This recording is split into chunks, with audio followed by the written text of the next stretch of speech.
Hello everyone and welcome to another episode of By the Numbers. I'm your host Richard Lewis. Joining me, dressed for the occasion, Duncan Thorin Shields. Nice top you've got on there. Very esports themed because this is an esports show. Counterstrike mostly. Thing is, what I thought was, if you notice, because like my room gets warm when I have the lights on and that, I normally like to use like shit like football jerseys that are like breathable or whatever, True. and I just used all my current supply up, and I noticed that like this sort of jersey is like a football jersey because obviously fucking Carlos has just ripped off like just a football jersey on it. So I thought, fuck it. At this point in time, I've heard that's the new grift, Richard. Like the difference is, if you send me a jersey, listen, mate, I'll call you a cunt tomorrow if you do something like this. You'll never buy anything off me. But I noticed the new meta of moron orgs in esports is to just send jerseys to, by definition, the most harmful journalists in the space, actively promoting misinformation and lies about other people within the industry, and then get likes and clicks and possibly positive press from them for having a jersey. So I thought, wouldn't it be hilarious to say all that while wearing the same motherfucking shirt that they're sending out?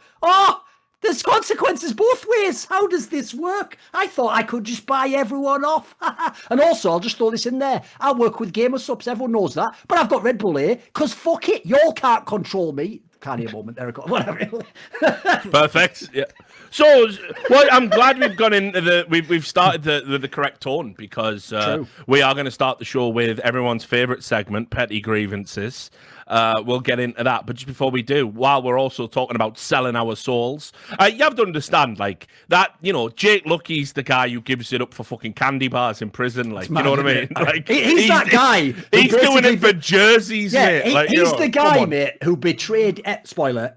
Everyone in season 1 of Prison Break, just because that guard was giving him the fucking fries in the milkshake or whatever. Like like you said, not even anything good, just some shit like that. Like you got some fries. He was like, you know what? Even though all these people looked out for me and that, fuck them all. Yeah, here's where they're escaping. Like that's, you know what I mean? Jake Lucky, isn't it? Yeah.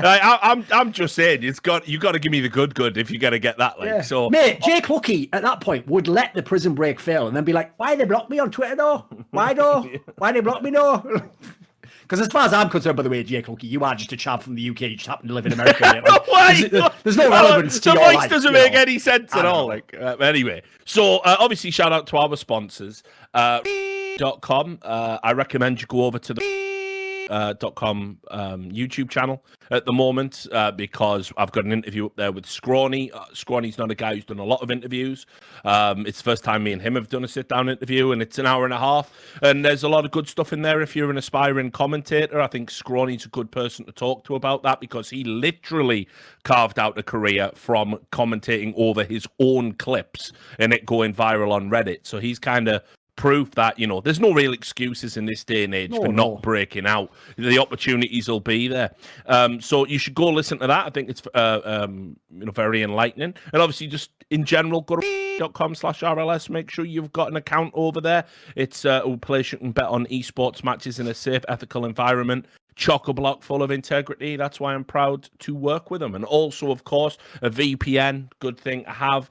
We partner with NordVPN on this channel. You can see nordvpn.com/RLS. You get 70% off. You guys have been great, signing up for that. We're considered a tier A partner.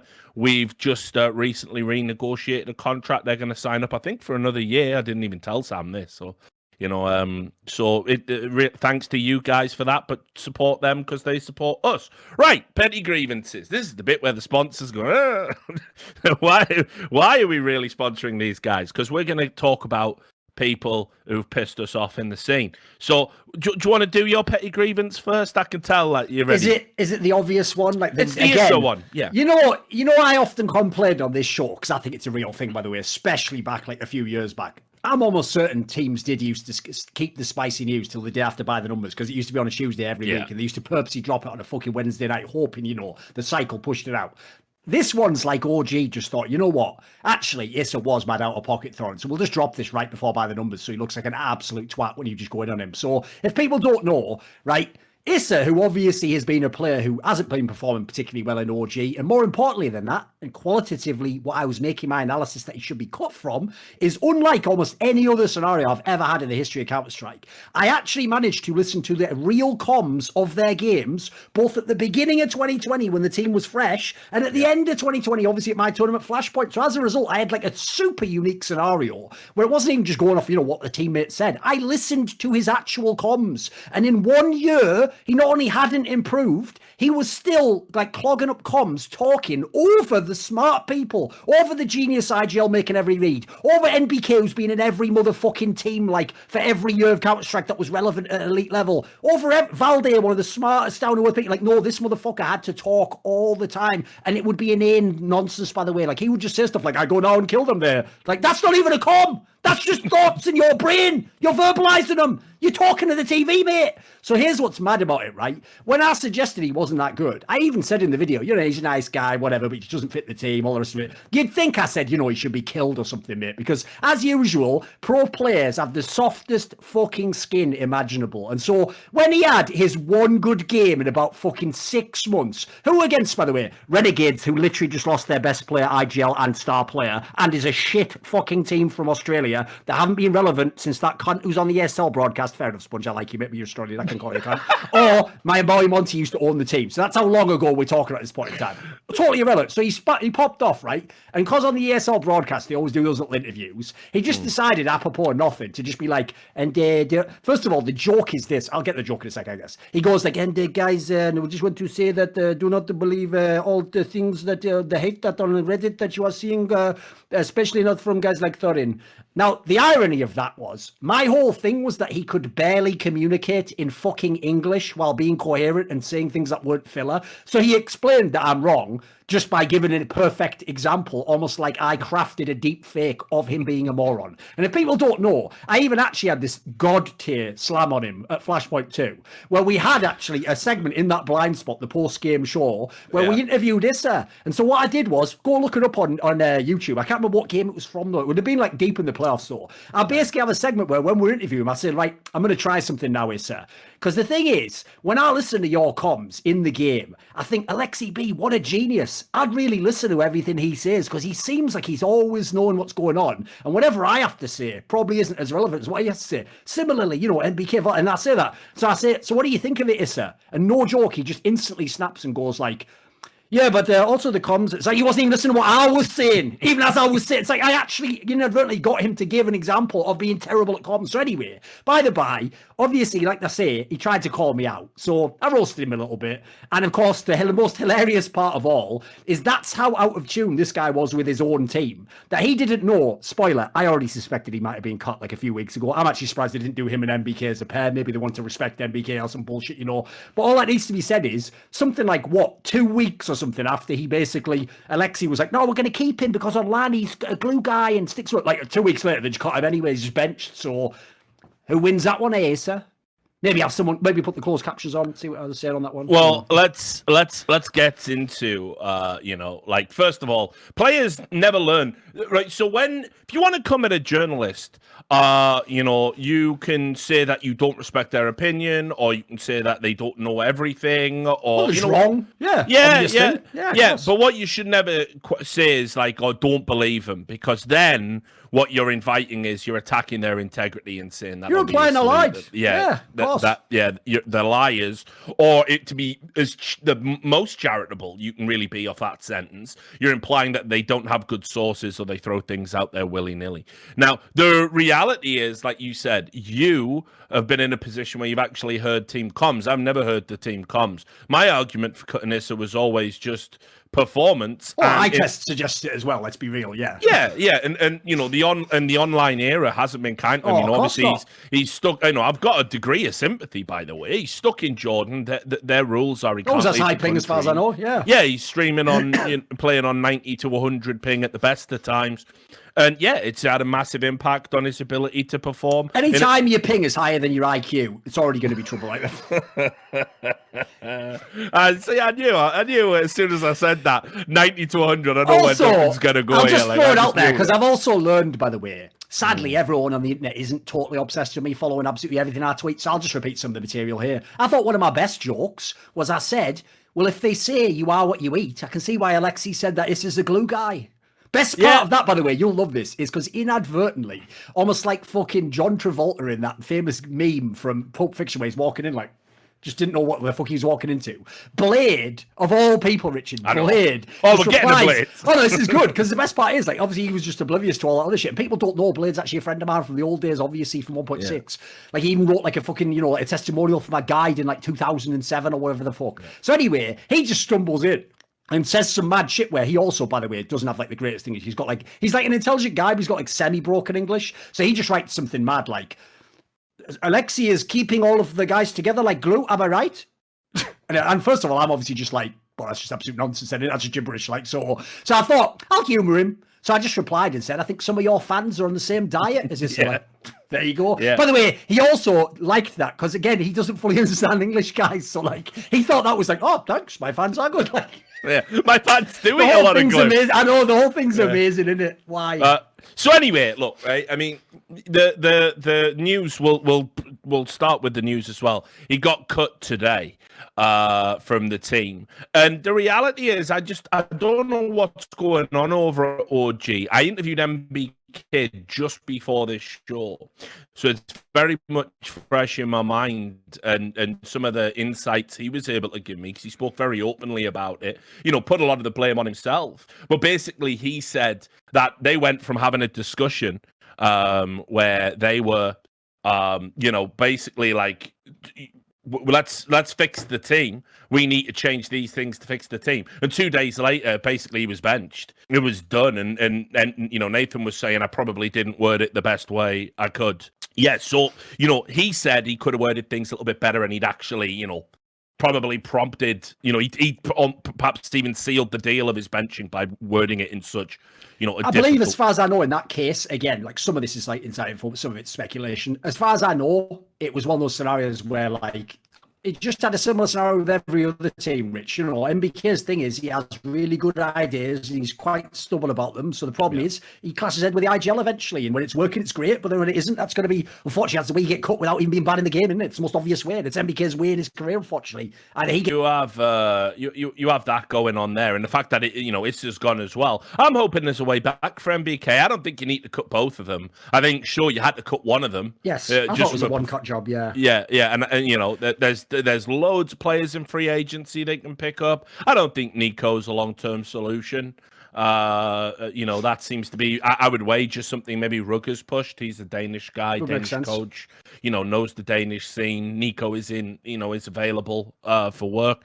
But yeah, I mean, you know, back to Issa's thing. I just don't understand it. Like, you know, why, right, you have one good performance in like forever. You know, this was like his best performance since 2018 or something. When you looked at, like, it was the last time he'd ever beaten at this level, and it's like, you know, just get on with your, like, you can have an opinion, you can call people out, you can do what you want. Maybe even banter. Like, by the way, if you roast me, I'll say fair play on that. You know, like, we can have fun with that. But like, as you say, like, mate, that was just nothing. It was just basically going like, you're a liar. Like, sound. Yeah, all right. You know, and like you say, you know, the reality is, we know for a fact. I mean, first of all, the one thing that isn't a lie is just objectively how bad he's been. That you know, we're not making that up. One good series doesn't fucking alter that. You know, as evidenced by the fact that you've now been benched. And you know, the idea as well that you, of all people, who've actually had the opportunity to hear how he comes and works in a team. You know, I saw the subsequent Reddit thread, which of course, because it was about you. Oh, I'm sure it was a nightmare. Right. Well, no, the thread, absolutely a nightmare. But I mean, you know, I just get invoked. Like, we are going to have to, I think we need to, you know, do a public appearance together just to prove that we're not actually the same person. You're not some. Oh, were they claiming you'd said all this shit instead? No, just fucking talking about me and why I need to be removed from the scene for something you said. All right. I don't think you've even made a comment on this generally, have you? Well, I mean, listen, I'll never do what you do and sort of like tweet out insults at players and have jokes and stuff like that. I only really do that for people who've been, you know, unbelievably shady. I don't really mix it up with players all that much, you know, whatever. But like, yeah, you know, some of these comments were just absolutely ridiculous. Like, Thorin and Richard Lewis are a serious problem. I'm reading this now. This is from someone called CZ Bitcoins, right? You know, so he's obviously a fucking genius. Everything about that's amazing, isn't it? Yeah, just a cryptard. Yeah, brilliant.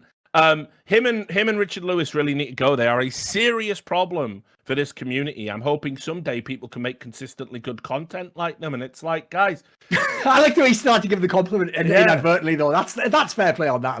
At least he. I mean, I know he wasn't doing it intentionally, but like to me, the joke of what he just said there, Richard, is he just said, "I have a very minor reason why I don't like them, but at all their actual job and the thing I know them for, they're the best."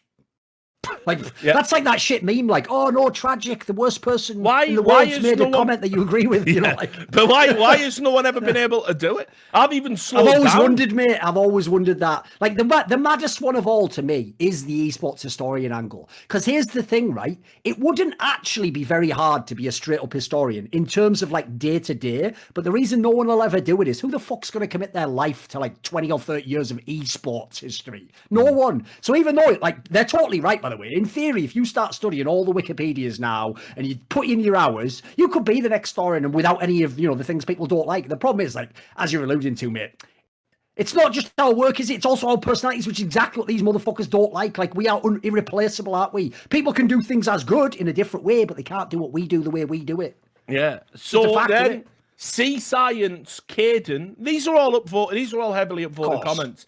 He said, well, somebody had put the thing that gets me about Thorin is he dives into hypotheticals. None of this is a hypothetical. How dare I? No, but I mean, even if it was, but like this is the situation isn't a hypothetical, and then gets wound up about situations he imagined. To which Seaside. Any examples given? Replied, yeah. Any examples? No, of course not. Same with Richard Lewis, who makes up hypotheticals. You'll notice I'm being. Why is that the crime? Why? I don't get why that is what's triggering him. Like, why are you making a hypothetical? Why are you talking about who's going to be a team who's not even in the team yet? I hope this is specific enough for you, you stupid cunt. C Science Caden said, same with Richard Lewis, who makes up hypotheticals, and then rages on about them because he cannot find any other content.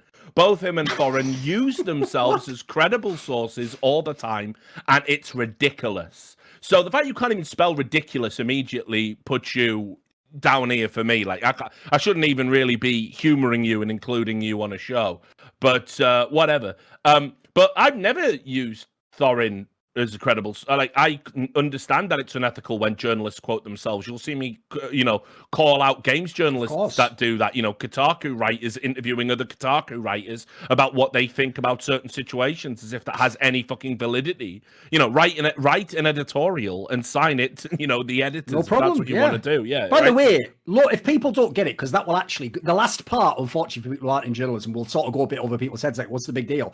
That is probably the most mentally ill lie someone could make up. Someone who could have no possible way to know who our sources are. It's not even a fucking journalist in the industry who could maybe guess who the sources are. Just publicly states, without even like an opinion, he's not speculating, it's just a fact to him, that me and Richard use each other as our sources for our stories. Now, that is just mental illness. There's no way you can reverse engineer that from another position, guys. And I don't say that, by the way, as like the COD people, like, you're just mentally ill. Like, I genuinely, if I knew this person's family, would send them a message like, listen, sort this guy out, mate. Like, something's going on in his life. Why is he making up stories about people on the internet? Well, everyone does that now. That's the thing. And so, anyway, the idea that I can't find any other content. I mean, let's be real. I'm going to segue into the next petty grievance, which is mine this week. And yes, there will be content around it, including talking about it on this podcast.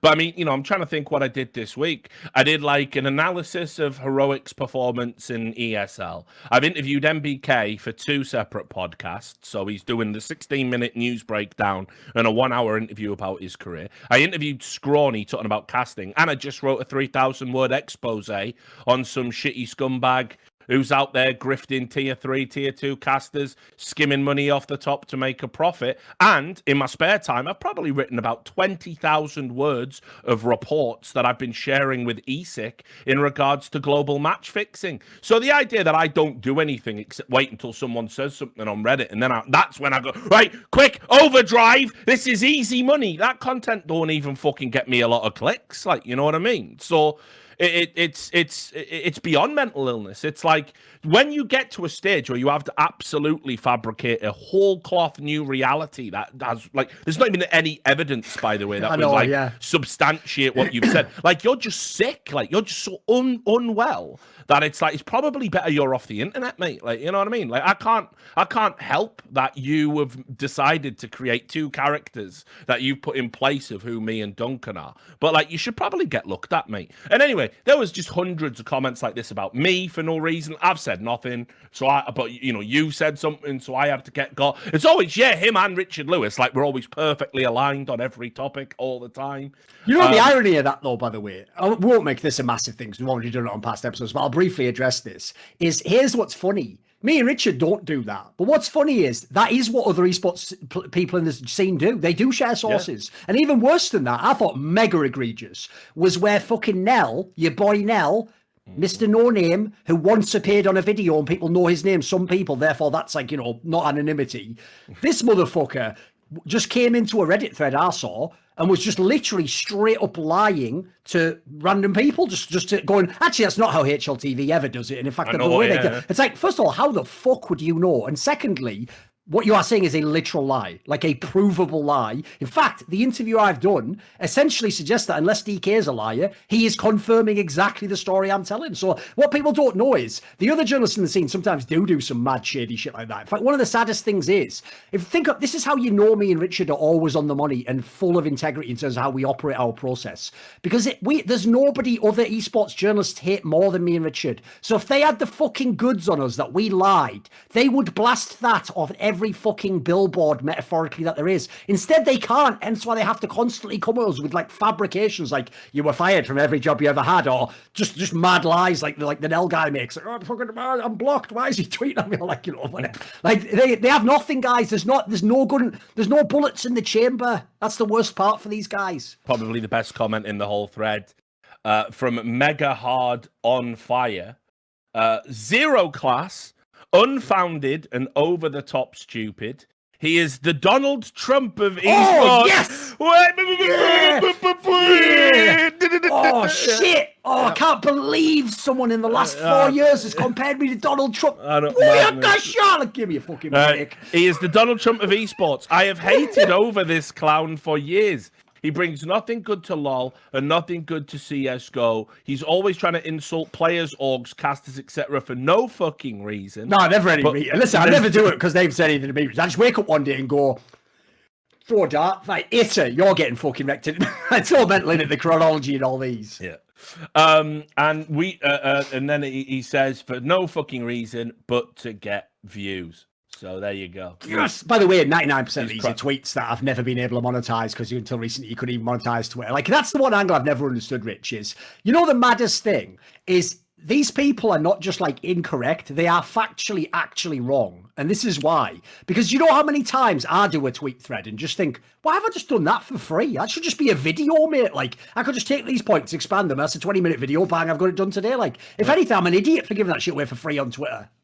Well, let me also add as well. The guy then goes on. To completely because he's a brain dead fucking idiot. He makes the argument that your method doesn't work for getting views because somebody replies and says that's bullshit. He puts out a lot of quality content on YouTube and people like it. And he went. He went on to say, if the good he brings is overwhelmed by the bad he brings, ignoring such person is better. Plus, if his stuff is such quality, how come he's been trying to stay relevant for the past 6 years by insulting players? Remember, his theory being that this generates views, and by having videos with 30k views while sitting on 300k subs. Last month, subscribers are down 1,000. Nothing says quality like losing subs. So what? It doesn't. He's been on Social Blade. He's been having a Social Blade. No, but here's the thing as well. Anybody who uses Social Blade and puts out daily content knows that generally you get 10,000 views per video for 100,000 subs. That's about right. Oh, yeah, for sure. That's about how it works. Go look at people who have like 1 million subscribers. Just think about it. Most of them are dormant. People aren't clicking it that day. It's obvious as well. It's the same with tweets. You know, they always say the same thing where they're like, your tweets get no engagement. It's like, you had 500 likes. Do you think all 200,000 people were reading it? It's like, it's a fucking transitory thing, mate. Ridiculous. Anyway, so let's move on to my petty grievances. You might remember on the last show, we did a critique of NaVi because they'd had a really poor performance at the Intel Extreme Masters. Katowice didn't retain their crown and only finished 5th to 6th, despite, as far as I was concerned, they should have been certainly among the favourites, if not the favourites, to win it. I think with Astralis, taking a backward step, Vitality, there was something up with them. Suddenly, NaVi should have been in pole position to win it. So anyway, in that segment, I'll refresh your memory in case you don't recall, but we said that actually the reality is Boomich isn't an IGL and was picked by Zeus because he was going to groom tournament to an IGL, and that never happened. And Blade has been a coach there since 2019, and the team's no further forward, still can't do clock management, still making elementary mistakes, And we didn't even banter him particularly, from what I remember. It was actually pretty straightforward analysis, wasn't it? I did read it. This made the CIS region news. This made the CIS region Which just means CIS people lying about us, I assume. Yeah, 6 articles, one which reported Richard Lewis calls Blade a clown, which then got interpreted by several prominent CIS figures as Richard Lewis calls Blade a clown and a dog that doesn't deserve to live. Which, of course, almost libel, isn't it? Yeah, it's all. Yeah, I mean, if you can ever find out what these publications were like. So obviously didn't say any of those things, but we did criticize them, and I think fair and valid criticism I'm happy to stand by. Now, this was written about, let's say, 6 articles in the CIS region, and then Villat, who is a popular commentator and a moron. And an absolute educationally subnormal excremental smear on the side of esports, decided to do a tweet which made absolutely no sense, where because we'd had the temerity to criticize NaVi, he said that basically you and me we shouldn't be listened to. We were outrageous in our hyperbole. Wasn't even the most outrageous segment of that episode. The smoothier stuff was weird. But he also said that, me and you have been fired from everywhere we've worked, and nobody wants to work with us anymore, which of course is an absolute lie. Have you actually ever been, I mean, I know he's obviously going to include DreamHack. I don't think you've ever been fired from anywhere, have you? No, I did a stream just after, and I'll put that out. That's coming at my YouTube channel soon. Fair enough. But just to give the brief, cliff notes here, I was never fired from DreamHack. DreamHack wanted to fire me on that day, but it wasn't their tournament. It was Faceit's tournament. This is the hilarious part. DreamHack have said, we'll never work with Richard again. I wasn't even working with you then, you silly cunts. Didn't they also imply, by the way, when they wanted you to sign the fucking NDA type thing, that essentially you would get hired again if you signed it? Wasn't that kind of implied? Yeah, so basically they said if I signed that NDA, basically they would hire me again in future. Which makes even that not even a legit firing. Yeah, Grey Khan specifically said that, and basically that was when. Also, remember, Lord and DreamHack put out a joint statement that night that said it's a silly thing that happened based on a misunderstanding. Everyone's made friends. We're all good. That is still out there. The only reason they started going on the offensive was Hellspawn is mentally ill. And I publicly said, literally as I left the building on Twitter, I'll never work with DreamHack again. So at that point, they had nothing to lose because I won't work for companies that can't guarantee my fucking safety.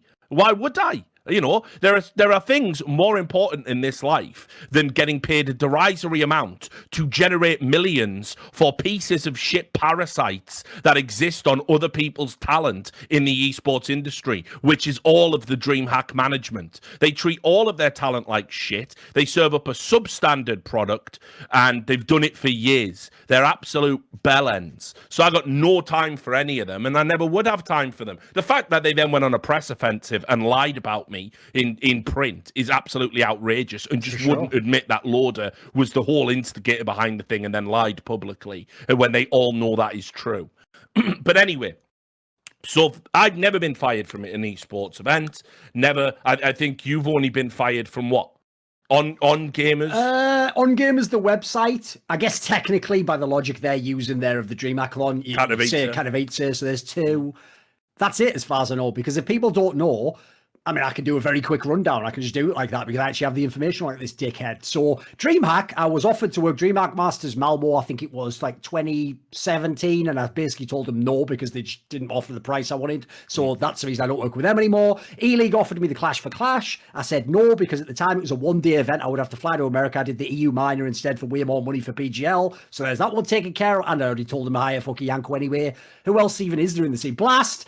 People probably know by now. I dropped it in that Flashpoint video. It was one of the gems. Yeah. Essentially, that's what I was talking about with Device and Astralis. I had a gig to cast all of the spring tournament series for Blast. I only casted the group stage and the showdown because during the showdown, when I was tweeting about all Astralis corruption and stuff, Device got triggered that I'd done that little tweet about him, and magically, Astralis was demanding of Blast that I cannot work with them anymore. So then I was given the choice, key context, choice. Do I stop tweeting about Astralis and keep working for them? Or do I say, no, by the way, they didn't even give a choice. They just said, stop tweeting about Astralis and, you'll be fine. I then told them, right, well, we're not working together. And then they were going like, well, what do you mean? And I was like, well, that's it, isn't it? It's over. Like, I'm gone. Like, but you're already signed. I was like, yeah, then that's done. So get a new cast. So anyway, you get the point. Basically, almost every single, and by the way, just to throw it in, there's the last one. Here's the one that none of you know that you can all suck my dick for. I got sent, I could show Richard it now if I needed to prove it. I got sent the RFP, which is like, I don't even know what that fucking stands for. It's like basically like, you basically give a proposal of what events you want to work for, right? ESL sent me that proposal for the beginning of 2020 to ask what events I wanted to work at. I chose not to work with ESL. What people don't know, because they can never get it, Richard, and crucially, even if they could, they can't admit it, because it kind of goes into what you said. Your angle on why so many people hate me, which is just that, like, I do essentially get away with stuff they could never get away with, while sort of thumbing my nose at everyone, like, dickheads, look what I'm getting away with, you can't do that. It's the same thing. They cannot allow themselves to believe that we turn these gigs down. It has to be that we're desperate to be hired, and that we're not. And by the way, the most egregious thing about this guy saying this is not only is one, he is someone who works in the esports industry for events like that, admittedly in Dota 2, but secondly, because he works in Dota 2, and the only people, as far as I know, he even has connections with in CS are the fucking people from StarLadder and Epicenter, the Russian people. There's no way he could know this information. Again, this is what's mad about what me and you seem to do in esports. Is we don't even have to expose the scumbags. They always expose themselves while they're trying to attack us. It's so mad because they don't have really like good angles. They always just go to lies and fabrications, which to me is so wild because it's like some of these people actually in general do have integrity. Like they won't, I'm talking mainly about journalists here. Some of them will try to, report the right sources, not die, not make up things. But what's mad is when it comes to me and you, we really do just trigger them that hard that they see red and forget it all. Well, I mean, so with the stuff he says, which I'll get into now, I'll just also say I've had multiple offers to work events. Several large companies keep asking me, when are you going to come out of retirement? And I'm like, I'm available for the major if you want to come get me. But before that, I've had offers, and I won't name names, obviously, because there's no impetus. I know it's real. They know it's real. But, several CS events before the pandemic struck were after me. Some people wanted me to do some online stuff, and I turned it down. I've just signed a deal, Duncan, to cast Rocket League for the first time in my fucking life, which, Just all because of that Coco shooter clip. Yeah, Sam. I have to give Sam 50% of the money. So that's all done. That's all been agreed. So, it's not that I don't get offers of work. It's that I don't need to fucking work. The problem is these plebs can't fucking get their head around it because Villat would literally do anything for attention and has to have a spotlight on him at all times, which is why he lies. By the way, about I'm going to let you finish this, but at the end, I've got a little story about him I'll drop for you. It's a fucking gem in the context of this situation, but keep going anyway. So, yeah, and then he had the nerve. I'll send you the tweet, Sam, right? He sent me this, right? First up, he made the claim that criticizing Blade as a coach, which, by the way, again, any team who's had the same coach for a year and is still making the same mistakes, I am going to criticize the coach. I don't give a fuck who you are, what your reputation is. There are no sacred cows on this show. But anyway, here it is, Sam. I'll send you the tweet. You'll be able to see it there too, Duncan. Right, this is the first thing he said. He said, I have no idea why you're trying to insult everyone around. You insulted the IGL and coach of a team that won Blast Finals a few weeks ago, and you expect the CIS community to just leave it like it is. Dude, that's hate speech. By the way, I can already tell you, he doesn't know what that word means. Like, it's like that joke of the fucking Montoya guy. Like, I do not think you know what that word means. Yeah. He just thinks it means horrible speech. Like, he doesn't get that that's like a real fucking like criminal term in our country. Then he added, It is not okay to call people cretins, morons, and it fucking is, mate. In fact, I'm doing morons, cretins, and idiots a fucking disservice when I use that label to you. Unfortunately, because of Twitch TOS, I can't say what you are, right? But the bottom line is, yeah, you're I think I've been generous. You absolute fucking mental case. You will never get a normal answer from a person you are insulting, and you are constantly trying to insult me like a 14-year-old boy from Twitch chat. By the way, this guy unsolicited started this whole shit. Richard didn't like tweet at him or tweet something on Twitter that he replied. This guy basically now is going like, and why are you tweeting insults at me? And I haven't even said anything. Like, mate, are you actually? He said maybe that's okay in your home and family, but it's not okay in CIS. Yeah, the CIS region notorious for never insulting anyone, right? Has anyone played Counterstrike who watches this show, by the way? Just checking. So, right, he said that. What's the most famous fucking saying in all of Counterstrike? Suka bliat. It's fucking Russian for like, you fucking whore. That's literally the most famous comment among non-Russian speakers. Now, they're ridiculous. I just want to add as well, like, and I can't show the evidence here, but you can Google this. Vilat himself has actually perpetrated stuff that would be considered hate speech by today's definition. 1 year ago, he made racist comments about the Japanese, and he called during a daughter cast, he called a player called Mushi a fucking cripple.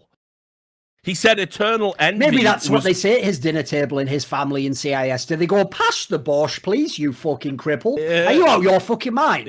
What self-awareness is this? It's absolutely insane. So he's done all the things he's accusing me of, while simultaneously saying we aren't like this in CIS. Everyone knows Vilat's done stuff like this. So fuck this guy. Then, just to fucking prove it, mate, the amount of fucking threats I was getting, I'll just have to show them on this show, because I know not everyone... Luckily, I saw that a lot of them were sort of like the Brazilian ones, where the English is so bad it like tips over and you're becoming hilarious, even though they are saying they're going to kill you. So here we go. You can bring these up. I'll read out. These were the pick of the bunch. I only posted the ones publicly that were basically saying I needed to die or I was going to get killed or attacked in some way, because there was too many to do. So here we go. This is one. You fucking shit. Fuck your daughter and all your family. I'll see you burn in hell. Shut the fuck up, son of a bitch. You will literally die at next LAN match by NaVi hands. So NaVi themselves are going to kill you now, mate. Fucking hell. Yeah. Good. This one, a classic. Main.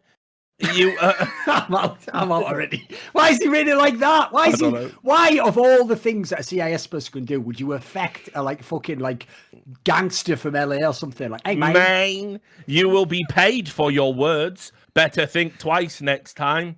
That was from Vishnu. And then we have this one here. Hey man, if you are not Joker and you think what you say, yeah, I do. You must die. I swear to God.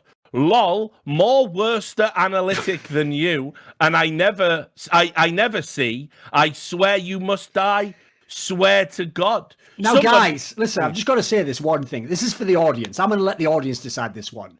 Do you think these people had the English language reading comprehension to know what we were saying in the first place? I'm just going to leave it to you guys. Oh, no. You guys can decide that one, because I feel like just these tweets imply they don't really know English or how syntax, sentence structure works, even what the word worst is.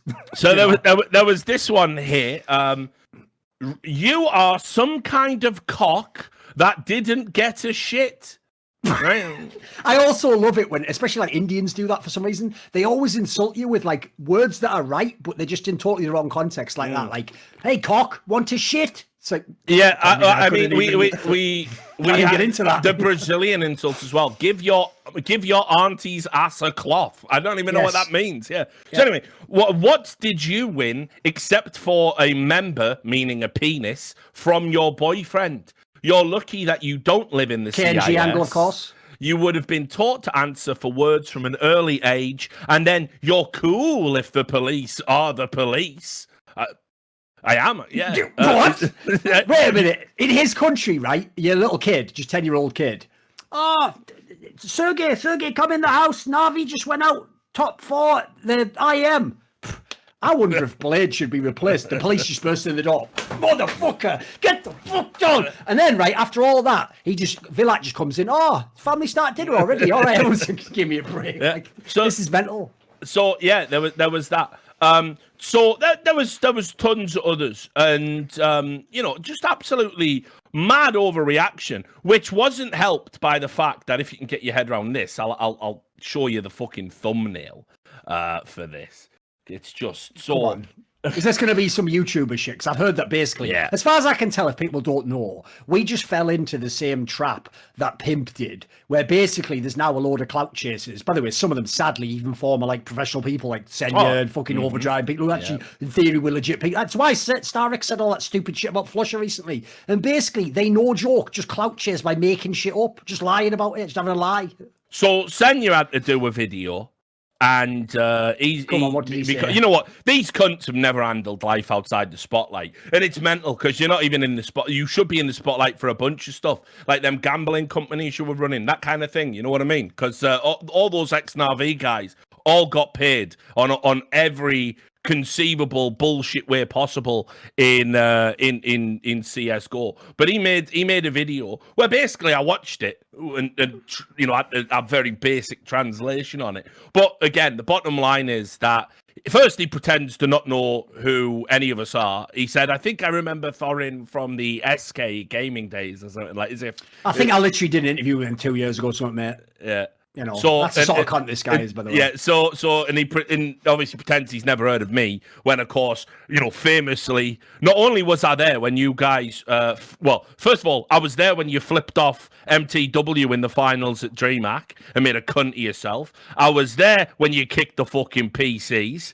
DreamHack, yeah, also at a DreamHack. I was there at ESWC where you literally insulted me in Russian to my face, thinking I couldn't figure out what you were doing, and then walked out of an interview halfway through because you just couldn't be bothered. You are some of the most rude, disrespectful pros I ever encountered. And if it wasn't for the MIBR guys sort of being relevant, like no one really had the balls to write about you cunts back there. I was there as well when you bullied a female admin at Copenhagen Games and then said you were going to make your own player fucking union because something bad had happened to you, which you never did. You just were trying to get people on side to fucking boycott a tournament that had simply tried to enforce the rules. A tournament, by the way, that you couldn't roll out of bed on time to meet your call time for the games, and that's what caused the whole fucking problem in the first place. Pieces of shit to a man. And let's also not By the way, if people don't know, these stories are the reasons they make it all up. Like, I know, for example, I saw some link me something not that long ago where basically Senya and Zeus were triggered that I told a similar story about the Arbalete Dallas or whatever it was, where they were just saying, like, we'll fucking forfeit this whole tournament or whatever. Like, they were just triggered that they got exposed. And just to remind everyone about who Senya is and why this guy can never, ever, ever talk about integrity or anything like that. Not just for the shit we don't know 100% about, right? But this is a guy who, again, literally was caught ghosting, right? And did it against, as they were called then, again, the Polish guys that UCSGO fans will know from Virtus Pro. And when Taz called him out, he gave some mad statement just saying, if I'd been cheating, we would have won that round. When he was literally caught on camera, he was seen doing it, and he lied about it. So when we talk about the NaVi team just being utter human garbage, that is their history and that is their pedigree. That's who they are, right? So this guy had to chime in and basically do something. Apparently, I'm not entitled to an opinion. Apparently, Blade's an amazing coach. NaVi don't make any mistakes. Boomich is an amazing captain, and they're going to win everything because they don't have any systemic problems, which is why they've looked like the same team for a year. This is a team now in this current landscape that should be winning everything. There should be favourites for when the major comes rolling around. There's no reason that shouldn't be a reality, but they're just going to cruise by on reputation. All the fans with the best player ever as well. Just why NaVi fans would want to attack me for saying I think NaVi should be better than this? Not doing them a favour, mate. It's also staggering. Yes. So that's what I had to deal with, all these fucking plebs. And I'll just say it again to all of you, all the little cunts who turned up and downvoted the video. Thanks for the engagement, by the way. You do realise a dislike actually counts, and we get a view from you as well, you utter morons. But the fact that this just should tell you how much of a stranglehold NaVi have on the scene, that it was considered outrageous to criticise them in any way. Outrageous. Absolutely newsworthily outrageous. Villat saying we should be removed from the scene. scene and no one will work with us. People pays for those opinions, you fucking bellend. What do you think we're doing on this show? You think we do it for nothing? By the way, Villa, you're in the esports industry, mate. Don't leave other people to do your dirty work. You take us out. You come and you give your influence and your power and you take us out of the scene, mate. Take us out of CSGO. Because I've got a little jewel for you here I'll drop because it's some Flashpoint juice. So here you go, right? One of the weird things about the Villat guy is I actually had like an okay relationship with him for a few years because I only knew him for Dota. And I think the only time he ever would like message me on Twitter was like, you know, if I tweeted about something industry related, right? So at the time, no problem, no issue there or whatever. But I'm sure at some point in time, I can't remember what it was, something he did pissed me off, right? And I remember last year when we were doing Flashpoint 2 and I'm locked down in that fucking Twickenham stadium, I wake up one day and obviously I'd been doing loads of tweets about Flashpoint and ESL like I always am. And this guy out of nowhere had just done like this, like a whole tweet thread about like, you know, everything with Flashpoint's bad and it's all failing and all, by the way, stuff he didn't know anything about. Again, pure speculation. And one of the maddest things, I've just pulled it up here. One of the things he said that was insane, and this is where the story's going to get mad juicy and people are going to love this shit. He said, puts this mad part in where he goes 1.5. Oh no, wait a second. Let me go to the different part. He goes, Flashpoint has to pay a lot of money to the studios that will cover their tournaments and not vice versa. What? And then he goes, this is mental. He goes, what a fantastic product he has created, Thorin. So chic that neither Maincast, his own fucking company, nor RuHub, nor WePlay are covering the tournament, despite the fact that there are two teams from the region playing it. One, the idea that I have to give you broadcast rights to one of these companies because teams from your country are in it. What's the connection, daft cunt? Two, where he says there that Flashpoint has money and should be paying those studios to do the event. Right, Richard, you know this concept. It's called fucking broadcast rights. It goes the other way, you daft cunt. You pay us for the rights. And here's the juice. Here's what no one from Flashpoint can tell you, but I can tell you, is this. You want to know the real reason he made those tweets? Because him and his company and those other companies think they run the CIS scene. So when an event comes along that they want to do the Russian language stream for, they just assume, Richard, they're going to get it. In fact, as he even implies here, think of what he's implying. Unlike any other fucking normal market in the world where you actually are allowed to, in a non-corrupt fashion, just do business, not CIS region, in his region, he can even like demand a fee from you for generating his fucking income. And are you ready for the kicker of all kickers? Here's why we didn't use any of those companies. Because all the companies in the CIS region who broadcast rely on the dodgiest motherfucking gambling sponsors to ever walk the earth. None of them can be prosecuted. Yep. You can't do shit to them in the West. And these are the motherfuckers, allegedly, who run the motherfucking match fixing in some of these scenes. So here's the juice, right? We didn't use them because they don't do a broadcast unless you pay them or you put their god tier shit fucking cancer sponsors on your broadcast. And as he even implied himself, we only really have one sponsor for Flashpoint 2. Fucking Pinnacle, you daft bastard, who actually have licenses in certain places. So if you can't get the picture yet, guys, he was just salty that he didn't get to profit from Flashpoint 2, used a bunch of lies, weird arguments and fabrications, and just tweeted that out to the internet. Because again, this guy is actually, I agree with you, mate, he's just educationally subnormal. Yep. So that's what I was dealing with. But keep in mind, you know, now that we've done, it'll be this mad self-perpetuating nonsense. Oh, wait, it also says in this article that he's 34 years old. A 34-year-old man said something on the internet. A 34-year-old man. You are right. You 34-year-old man. How dare you, 34 years old. Man, I can't believe that's still like a trigger for me. That's like the center of the fucking esports bingo, isn't it? It's like 30 plus, like insert the name. Like that has to be in every bingo that's possible. Like 38-year-old man. 38-year-old, by the way. 38-year-old man. Like, just give it a break. As long as I'm not aware myself, by the way, at my own age. You know how long I've been alive and that, like. So, there we go. That's petty grievances. 50% of the show was petty grievances. There you go.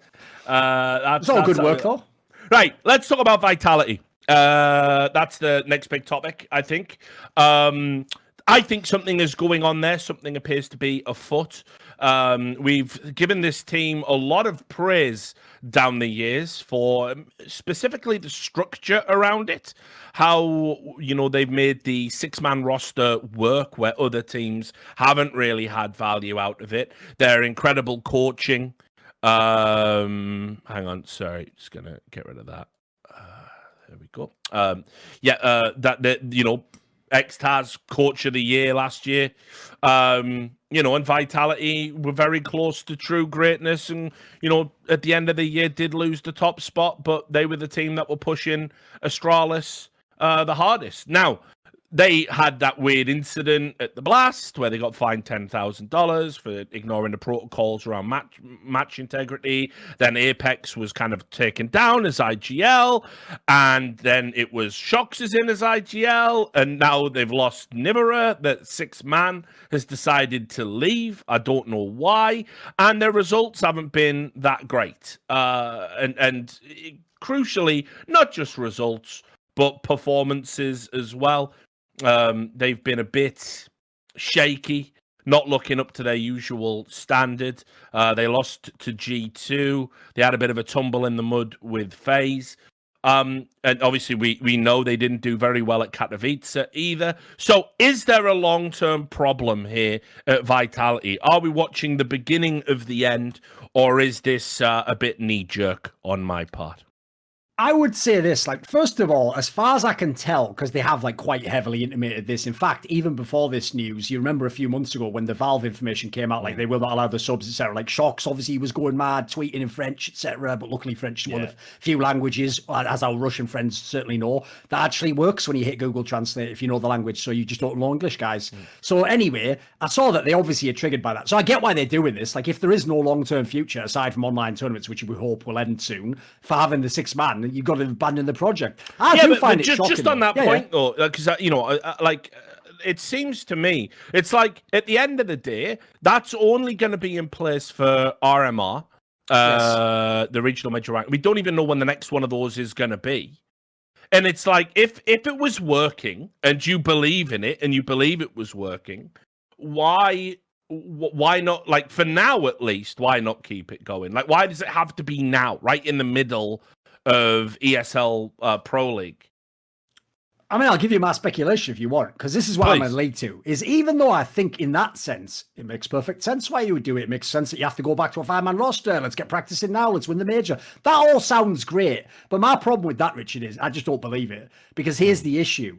Anyone who saw Nivera knows that it went like this. He started gangbusters. It was going awesome, and they were always winning the maps that he was playing, Dust 2, right, which is one of their problem maps. Then they were winning tournaments, so everyone's going to think, well, I'm sure it was all great. It was working, but I tell you what, he started to get more and more dodgy individually and didn't look as good the last few months to me. So I personally think this is also a convenient way to just be like, you know what, maybe that's had its legs. We got something out of it for a while. It fixed our Dust 2. We got to make Shoxy probably lower his ego a little bit because he had to be subbed out every now and then. But I personally think that they actually might have had like a mild cynical element in there. And I actually think that's sad because, as you alluded to before, they are the only team, as far as I'm concerned, that truly ran a real 6-man rotation in good faith, and where potentially, I don't believe everyone could be subbed out, but I think most people could. Like, I think it was actually, the irony is, as I've pointed out many times, Vitality in 2020 was everything that Astralis lied about being a team that coaches in an innovative way, and that is pushing the boundaries with extra rotational players, that is trying to integrate them into the team in case they have a future. People can be replaced, including different role. Like, mate, they actually did what those motherfuckers just lied about for stock price at Astralis, allegedly. So to me, it is sad. And I have to say, I am a little bit concerned about them as a team, because like I said on the last episode about Simple and Ziwu, where I gave the Batistuta example, it's like that you shouldn't be required to frag at the level they do to narrowly win a game or lose 16-14. That's fucked up, especially when it happens on like a weekly basis. So my problem with the Ziwu Vitality is it reminds me of in 1.6, the Polish teams that Neo used to play in, because realistically in those teams, Neo was unbelievable, like a clear-cut top 5 player. Then depending on what like 6 months it was, maybe Taz might have been like, like a top 20 player in the world, maybe creep into that. Everyone else, by the way, was effectively like a supportive element who just low fragged but just did their job. So to me, Ziwu, it reminds me of the Polish Neo teams, because what I always used to say about them is they're proof that Counterstrike isn't about like face style, like monster aimers. It used to be SK that used to do it back then, just stack all the aimers, because they would win all the majors. So what I said was, what that shows you is you need it just enough skill. And then if everyone else does everything else amazingly, you've got a team right there. So if you have all the roles sorted, you have a great IGL, you've got chemistry. Obviously, those guys stay together for years and years. Yep. You've got people who are willing to like do a role that maybe is not as good for them in terms of their numbers, what helps the team, and they could be a bigger fragger in the second best team, right? That's what Vitality reminds me of. Like, if I have to look at the team last year, They've got their superstar player who does give you enough fragging. They've got other good players in the roles. Shox can even look like a good player at times. You have another fragger. The problem is, like I say, they had just enough. And so in a world where their performance is going to go down at all, and God forbid Zero ever drops, I'm talking even 5% off his game, they just won't be a team that can win tournaments anymore. So I agree. Like it looks to me like there's a world where they're just like the 5th best team, and then now, mate, it's going to be like the NaVi conversation. We're going to have to every 3 months talk about what can Vitality do, because he was just getting wrecked in this team, and he deserves better. So I hope it doesn't happen, but I'm worried that might be the case. Unfortunately, I've got question marks about Masuta. For me, and like he's had some nightmare. I don't know if it's just when I watch Vitality, but like I'm struggling to think of the time I've watched him, and he's been like a linchpin in important player. I think the best I've seen him play recently was in the win over FaZe, and even then he had a nightmare on the first map they lost. I mean, in particular, they had that 2-0 against Mouse Sports. Mouse Sports fully cursed, by the way. If you're a Mouse Sports fan, it's fucking over for them. I hope you realise that. That's Rob Sports now. Just enjoy it. Well, for now, yeah. But I mean, like, here's how unlucky they were, right? They were 14-8 up. They started to lose against Vitality, and then at 14-14, Rops dropped from the server after damage had been done, and they lost that round. I was watching that game aghast. It's not even a good comeback. Vitality should have lost that. It was stupid picking Dust 2 into Mouse Sports anyway. I still think that's their best map, but whatever. So it was also a dumb veto. But Masuta in that game, I think he got 2 kills that weren't equal frags. And it's like, he really fucking struggled. He was having a nightmare until the later rounds when he picked up, like, I think he got 2-3 men on equal rounds. And it's like, I know obviously there might be some stuff here, but if NBK's just gone into free agency, he's been around Vitality, gets on with Apex, gets on with Xtaz. I talked to Nathan today because I wanted to pick his brains. Did he say he's cool with Shox? They said they had a big, it's like I guess they do that. They do that in the French. They're not mates. Yeah, true. They're not mates. In the sense that they're calling each other up all the time. But they said they've sorted all of that old beef out, and that actually he could see Shox's perspective as he's got older. I'll drop some juice for you here, because I've only said this, I think, on my Patreon donator. Basically, if you go and watch my interview with Alex about his time in Vitality, and he addresses NBK being removed, he doesn't overtly say it, but he confirms what was actually at the time a weird rumor on Reddit, and based on my sources, is accurate, that essentially NBK was removed for like a really weird reason just during the tournament that made it impossible to play with him. Basically, that mad thing during the major where on Reddit someone just said, like, I heard NBK just didn't even talk for a whole game at the major. Like, I've heard that was just accurate, basically. And that he just had a game where, for whatever reason, I think, some argument or something before, supposedly, if you listen to that interview, they actually, as mad as it was, were already considering a roster move because they were, like, sort of having internal issues, even when they were, like, number 2 team in the world. So, fair enough. But I will say this. So, on the one hand, that might seem like the bombshell that you're all going to think now who are from normal countries. Like, well, that's it. He's never going to go back to a team where, they kicked him because he didn't talk, and then he had... You don't understand the French scene and what Richard just referred to there, because the maddest thing about the French scene is even though they're mad beefs, some of them very petty, by the way, just personal shit half the time, even though their mad beefs can last for years and stop players who should play together playing together, they also nearly always somehow resolve the beef eventually and do play together again. That's the craziest part about the cycle, isn't it? It's like they burn super hot early, but then they just cool off after enough time. So as a result, if people don't know, if you went back in time, you can probably even do this if you go back on the old the numbers. If you go back to 2015, it's like, right, NBK would never even consider playing with Existence again. Remember when G2 made the line without NBK, and NBK did an interview like, I would be interested in being in that last spot. Then the same thing, NBK and Shox never play again together. Mate, they played together for like 2 years or something after that, didn't they? Like, this is ridiculous. So, yeah, as a result, like, in the French scene, that's probably not even completely out of the realm of reality, mate. And I would say, listen, NBK can definitely fill a role. So I don't even think it's a bad pickup. I'm not even certain they kept the right guy. I think, based on what I've seen lately, I kind of felt when NaVi played, I felt he looked better to me. To me, the weird thing about it is I have this principle which basically means you aren't actually that good a player, but the analysts just like you for some reason. And it goes like this.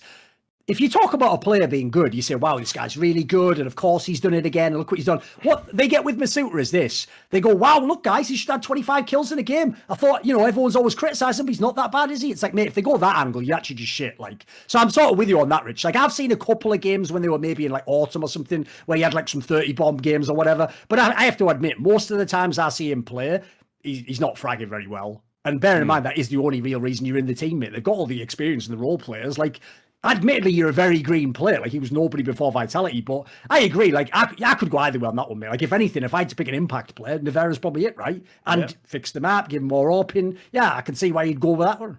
Yeah. So watch this space. They're currently underway in the ESL Pro League. Me and Duncan will do a big breakdown of that once all the groups are concluded, perhaps looking ahead to the playoffs.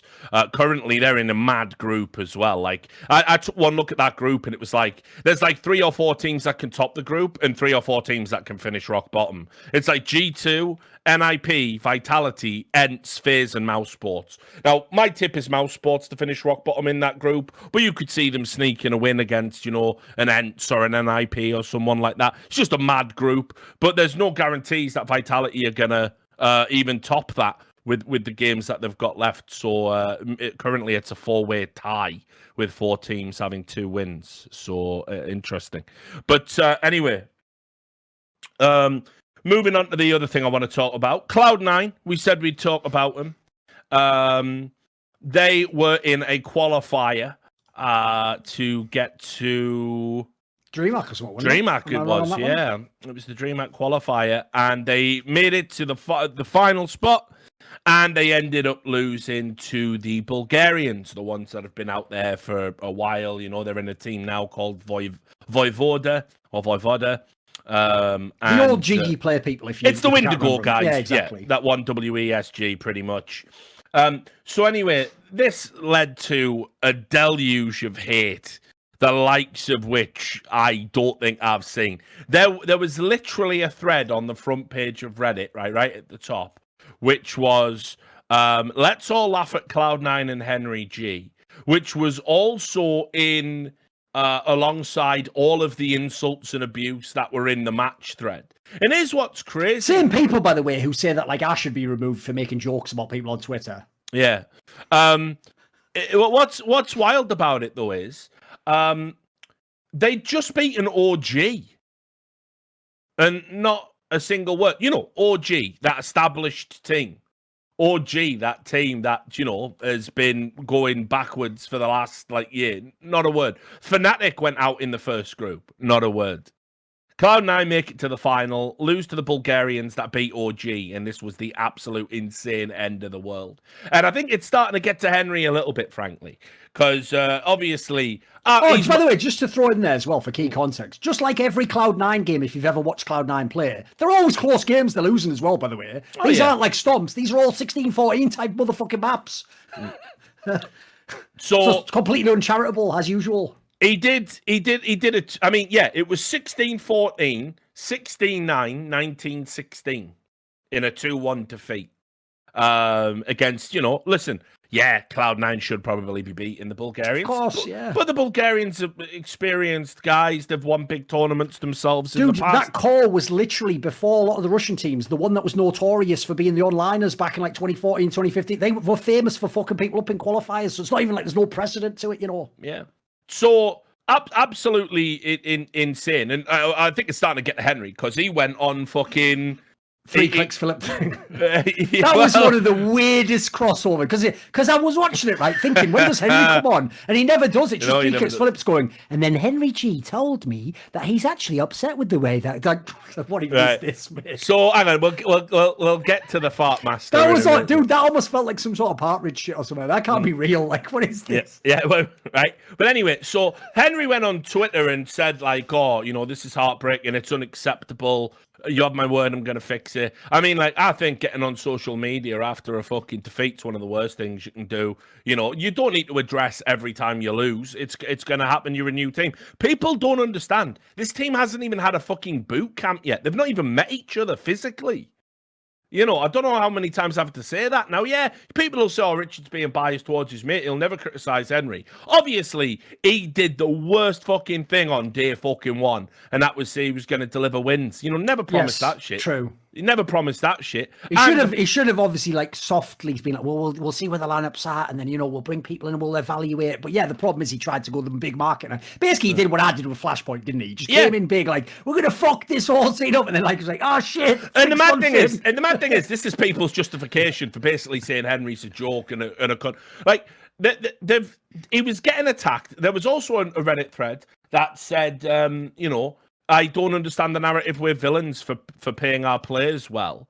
And, they've been transparent about their salaries, which is something which would be very good for the industry, in particular the players, if it happened. And there's just so much vitriol. Like, if you go to the bottom of the comments down there, it's like, people are saying, like, you're not a villain, Henry. You're just a fucking failure and stuff like this. It's like, I just think it's a bit mad how fucking far the hatred's gone. It's definitely worth a spotlight. Now, I'll just add as well, and he'll hate me for saying this. If I was a betting man, I'd 100% bet that 3 clicks Philip video was a paid thing. Like, it did seem a bit weird, that, like I say, because that was just out of nowhere, mate. What even is that? It almost did feel like a fucking puff piece. That like, Henry's a great guy, and he actually is investing in all the right areas in esports. It did feel that like it was almost a promotion, like, so because they knew they were getting creamed, basically. At the end, it's like paid for by the Henry G Foundation, like like those American commercials they have to do. Yeah, exactly. Yeah. But the thing is, obviously, if it was paid for, Philip would have to disclose that. So I'm guessing it wasn't. Tell you what, but it really had that vibe. I'll hit up your boy Shazam, and I'll say, has that jacket again been paying journalists again? Is he back on his old shit, Shazam? Come on, mate. So you would have to disclose that, but it did feel like basically the PR guys over at Cloud9 did a brainstorm and thought, who's a well-liked content creator? Because obviously Henry can come on this show anytime he wants, and like we can sit down and talk about it. But you're not gonna. But people don't think of me in the same warm, fluffy term because I'm not that guy. Yeah, of course. Three clicks Philip is a guy who, like, all of his content is positive in nature, even when it's critical. Like, for example, when he completely eviscerated that absolute moron who was like saying, how the Deagle needed to change or something. Yes. And he was, and even there, he's going, now, while I disagree with him, of course, such debates are necessary for the game. So please don't attack him and downvote him for having a different opinion. Fuck off. No one's that nice, you mad cunt. I know. Grow up, you fucking, it's not kids' TV, you fucking, how long before he starts doing fucking videos with a puppet talking to him? He's not red eye, so it doesn't matter. Anyway. So yeah, like, I just thought that's just such a weird video. Like, basically, Henry didn't even speak on it once. Like, 3 clicks Philip was just sort of claiming to have walked into Henry's mind and going, I can see that his motivations are pure and he wants the very best for esports. Can we just address a lovely that? guy. The one thing I've never got about 3 clicks, by the way, I've been subscribed to his YouTube channel for years and years. The beginning of CSGO when he was doing shit. I've watched a few of his videos back in the day. In fact, I actually used to think some of the ones he did before we had people like Sloth Squad, and actually the ones he did about game-related stuff were sometimes pretty good. Like, sometimes he would find out the real way the physics worked in the game or some shit, right? But one thing that I never understood about the appeal of him is, like, I'll contrast him with the other most famous CSGO YouTuber. War Owl, right, has a fucking banging voice. Like, his voice is fire, and it fits his personality completely. 3 Clips Philip has one of the weirdest fucking ways of talking ever. And it isn't an act, by the way, guys, because I once met him at a DreamHack where, like, because of course this is the world I have to live in. I didn't go up and like say, oh my God, are you think like Semler or something was like talking to him or something. And I was like, oh, I'm just going to go outside Semler and have a drink. And Semler was like, Darren, it's Philip. And I was like, all right. And he's like, 3 clicks. It's 3 clicks, maybe. And I was just going like, all right, mate. So I was like, oh, how are you doing? And he was going like, hello, Thorin. Have you been enjoying the event? And I was like, holy shit, it's real. Dude, I thought this was an act. Like, But yeah, so, like, it just the way I just think the pressure is just getting to them a little bit over there. And it's mad that there is any pressure on a team that, the next level of stupidity happened to we go to the next level. Because obviously that team that they got rid of, the South Africans, the South African mix with an OC, is now at extra salt. And so somebody made a screenshot. Look, Cloud9 are below. them in the HLTV rankings, what a terrible decision has been made. They should have kept this team, even though it's not even the same roster, actually. Yep. But they should, and they've got Marky in it now. Hardly be better now. Yeah, I know, exactly. Yeah, right. So anyway, but like, do people forget that, first of all, right, the Cloud9 are competing in Europe and playing in the European qualifiers, right? Extra Salt are playing in NA. They've played Pain Gaming like 5 fucking times. They're the only they're one of the holdouts. All the other the serious teams have either gone to Europe or gone to Valorant, right? So the way those rankings work, Extra Salt played in a qualifier and won, so they get points. Yeah, I've just looked it up now to just confirm, because when Richard says they played Pain Gaming, he's actually cherry picking the best opponent. Here's who they've played in the last match as Extra Salt. They played Mythic, a fucking stream team. They've played GGPR, don't even know who that is. They've lost to Bad News Bears, who's like a classic like mix of like players who are like semi-pros and it just cycles throughout history. They beat a team called Oceanus. They beat a team called Rise. They beat a team called High Coast. They beat Bad News Bears when they played them previously before. They played Bad News Bears again in another cup. They played High Coast in another cup. They played Pain. They played Triumph, who lost their best player, Grim. Like, mate, these are absolute nobodies. So, like, that ranking, if anything, just shows you how shit the HLTV ranking is. That's nothing to do with Cloud9. I mean, put it this way: people like keep in mind, it's not even the same lineup, but there's like 3 of the players, right? When they went to, I think it was the IM Katowice NaVi one, they just instantly went out. They lost it, like, don't pretend that there's any evidence that these guys would be fucking beating people internationally. Oh, of course not. And that Cloud9 would have been better off. That's the weirdest angle, isn't it? And had a better team. Like, here's the stupid thing, Richard. The angle to criticise Cloud9 is an obvious one. It's, why did you spend all those millions and you don't have a top 10 team? That can work all day long. There's legs in that because it's legit. The angle you're saying, which is essentially just like, haha, look, the ex-players are better than you, right? What's the joke? Right, the joke should just be they're better than you, which already is disingenuous and uncharitable, as I just said. But worse than that, they're then essentially doubling down and going, so you should have kept them. Like, that's the part that's mental. Like, that part doesn't even work as banter, by the way, guys. Like, that's the dumbest angle of all. The idea they should have just kept the fucking South African mixed team. And I'll also throw in as well, like, my main criticism of Cloud9 is I don't know why with all these free agents they aren't signing another big name. That's what I would have problems with. But I would just say this. Right, when people look at the Cloud9 lineup and you look how close the games are they that far off the pace of what this lineup should accomplish? A lineup where the star players are Floppy and Zeppa.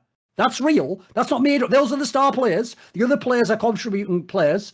Those are the stars. Like, should a team with that 1-2 punch be top 10 in the world? Of course not. To me, if they were top 20, it's probably about the level of that. And by the way, they're not that far off that. If you look how many games they lose, fucking 16-14, they could easily be top 20 right now. I will say, as well, all the hype was from a lineup with fucking Woxicon. Someone who 2 years ago was one of the best LAN players in the entire world and a motherfucking hard carry on an international roster. Something Issa knows nothing about. No, whatever, I'll just do that again. I'm childish. Listen, by the way, if people don't know as well, don't ever say that I just make up insults at people. I definitely don't do that because I'm an incredibly petty person who just replies to all the insults from people. Get it right. Get your chronology right if you're going to be in the journalism field, mate. So, for me, I just thought that it's just got really silly now. When you judge Cloud9, right, and I think last time I talked to Henry, he stopped replying lately because I do send all these links and comments to him on Discord. He'll say, I'm just taking a couple of days off social media, Rich. I'll be like, yeah, no problem. I'll get all the best bits for you and send them to you. Yeah, oh, fuck, I'm just looking up. He's 32 years old. 32-year-old man made a bad lineup. Whatever. Somehow, what's mad is, even though I always think that's the wackest angle, somehow that's become funny to me now. I just started doing it with other people. So yeah, it's good, isn't it? See, but anyway, so when you judge them is when their pro league group starts. Now, Henry is locked in a fucking nightmare because also if you go and look up the teams they've been playing in all these like cups and stuff they've been entering into, it's always Russians online, just like the nightmare. Like, nobody ever wanted paid to be playing developed CIS teams in an online setting. Everyone knows that's a nightmare. But now, I mean, even the Katowice field now knows how bad that is. Yeah, exactly. It's been a legit thing for a while. But now his next game is against NaVi, which also, just to invoke the petty grievances. Oh, listen, please. Segment. If Simple could just have a bad game one time. Yeah. Listen, me and Rich could dine out, I think, for at least 2 or 3 days with the tweets that would go on. No. Just if that Cloud9 wins that game. What people don't realise is the CEO from NaVi insulted me. Yeah, I saw that one. On the basis he's called the Yevhen Zolotarov. He said on Twitter that I should become the next Cloud9 GM. And they were laughing about Cloud9. As if, by the way, like what you reckon Cloud9 for? They got nothing to do with it. You know? It's absolutely fucking crazy. So I don't know why that happened. Also, I forgot to show this earlier. So I also feel sad, by the way, because just like the Blade scenario, because I think these people really don't have very functional English, and they obviously don't have friends they can ask, because if they had friends, the friend would go, what the fuck are you doing with your life, mate, tweeting that shit. So the problem is they never get the jokes. So when that cunt started tagging me and you saying we should like fucking work in teams or whatever, be analysts or whatever, I just did a joke where, because I opened his profile picture and I saw he's just some like mini-me Dr. Evil looking motherfucker. Oh, mate, that buckled me, to be fair. Yeah, I know. So I just said, they were a lot funnier in the Austin Powers movies, and I thought, because I put work into my bants. I thought, well, I don't want people to think he's just Dr. Evil. That was a good character. So I said, and it's nice to see you've hit little growth spurts since then. So obviously being in more, and he was just sort of like, yes, thank you. Like. and to be fair, I think he retweeted that out. So these people are unbelievable, aren't they? Because I fucking hang on. What on earth is this? I know, man, right? That's the CEO of NaVi, by the way. So anyway, there's another tweet for you, Sam, just to bring up here. Right? If anyone wonders, by the way, why NaVi never gets any good players, just ready to pick up the scarf and let the other team. I think we all know now. I said maybe if you spent a little more time looking closer at home, you'd not be failing to win CSGO trophies with the greatest player to ever touch the game. Still, at least you get a play being important on social media. And he just replied with, "We'll spend more time, thanks." That was it. No burn, no comeback. Just, I am shit at my job. Like, thing is, I've heard, and this is crazy, I've heard that like the next day that the fucking Atlanta Phase offered him a CWL contract because his banter was straight fire. Yeah, that's probably the most petty callback of all, because it's not even about CS, is it? So, and there's the other one. If you show the archive there, Sam, what's mad about all that hate I got was Blade literally said the same thing I did about the team. By the way, this is one thing people might not know. I should have clarified earlier, because I said I know Blade. Blade is an incredibly reasonable person. He's not a person who gets emotional and really mad about stuff, by the way. So in my opinion, I don't have source on this. I think there is zero chance any of this came from Blade. I don't think he knows about it. I don't think he cares about it. And as we were about to point out, he's sort of a Carrigan type guy where he's totally on the level of where the team's at, what you need to do differently. Like, he's a very reasonable person. He literally said, that was terrible CS from us. Last time we played like this was at ESL 1 Cologne in 2020. We had no fire in our hearts, but Gambit Esports had it. Overall, this event is a huge disappointment for us. Sorry to everyone who believed in our win. It's time to reset ourselves. Now, this is the thing, unfortunately. This is where me and Blade will diverge in opinion. I don't think you can. I think he's a fundamental part of the problem. I think he's an anachronism in modern Counterstrike. I don't think he's a great coach. He might be a super reasonable guy. He might have some good ideas. Might be good at setting up a framework, but understand he's working with a team that doesn't have a seasoned IGL, and so he would need to be the best coach, like a Zonic level coach, for that system to work. But he isn't, and I don't think he's ever going to be. I think the reality is, say what you will about Blade, nice guy, stalwart of the scene, probably a cool guy to have a beer with, you know, like seems to take criticism on the chin like a man, can respect all of that. But at the end of the day, when I do a podcast where we're talking about CS and we're criticizing teams and trying to theory craft solutions as to what's going wrong and how it can be better, sorry, you've been a coach since 2019, mate. And NaVi and no further forward, that team should now be winning every. Like, they rock up to a tournament, everyone. There's no more development at this point in time. Yeah. You either accept like these are failures and you're throwing away your golden time where you could be a dynastic team, or you're content to be mediocre. That's up to you. I personally don't want to see Simple get to the end of his career and not have a glittering trophy cabinet. You know, it would be an embarrassment, frankly. But anyway, I won't get back onto that shit.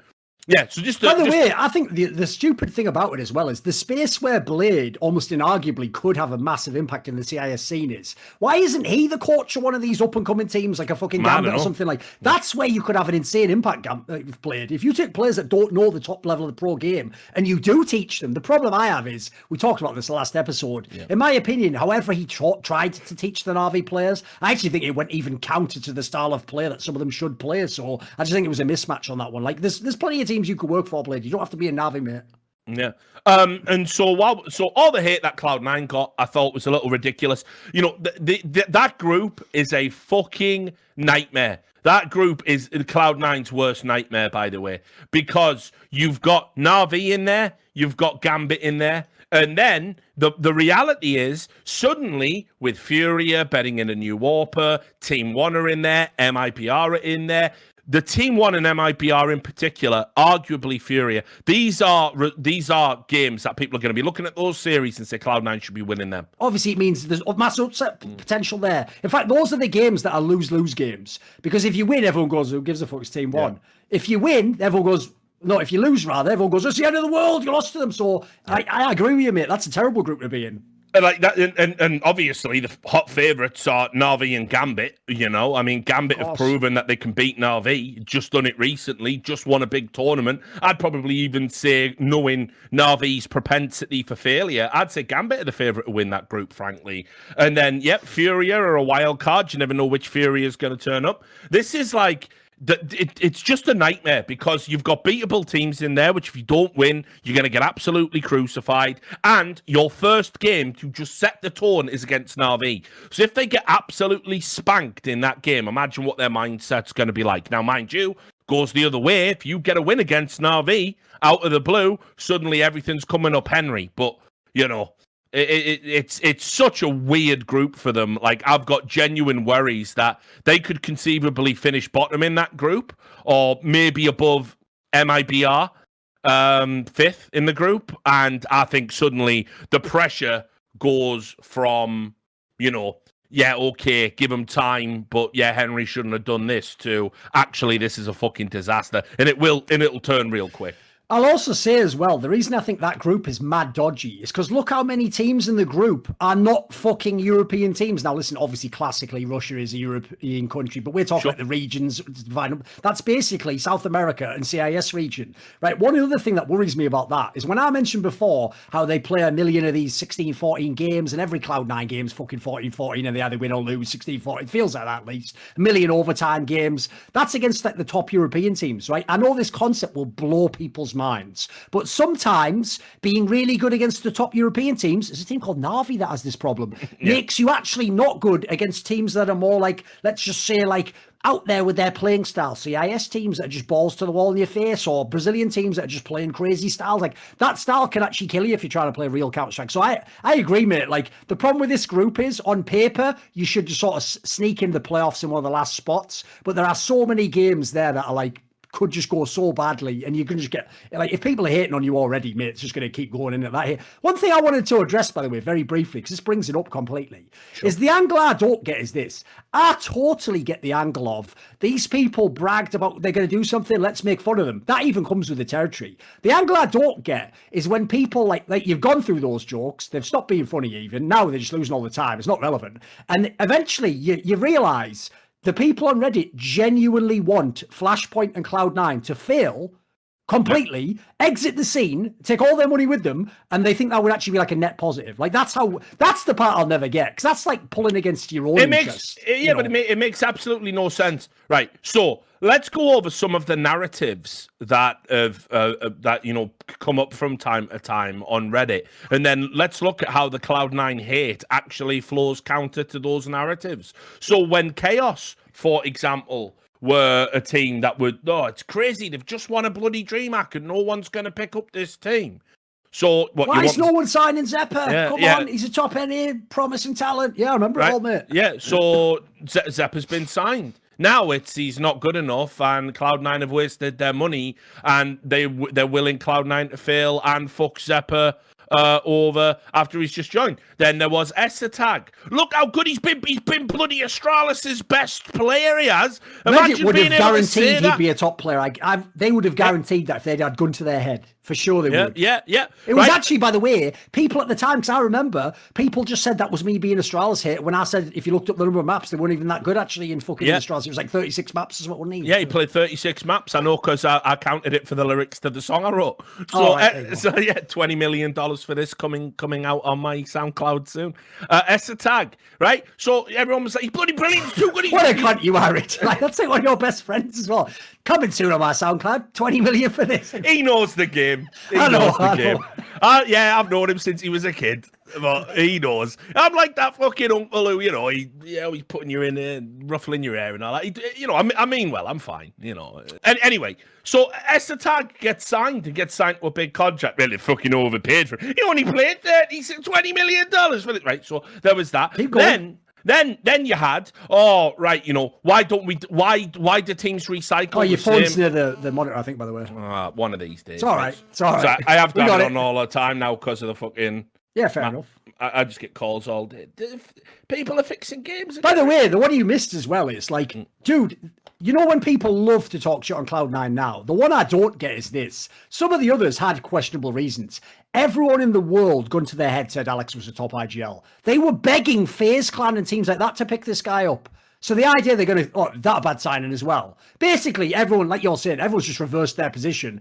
Like, this is the shit thing about Reddit, isn't it? We all know it, by the way. It's like, for example, if I told you now, like I've said many times in the past, people even said Astralis 2018 was overrated. You'll never find anyone who will admit that. Those people just evaporate because they don't. It's like that fucking Homer Simpson meme. They go into the fucking bush with the fucking, like the FaZe jersey on, and they come out with an Astralis jersey. They're really like that. They're shameless. They're just cunts with a fucking pencil placard writing something like Cloud9 sucks, but it's pencil, so that next week if Cloud9 wins the tournament, they can scroll it out and go, Cloud9 is the truth. Like, they're just fucking cunts. Yeah, I know, right?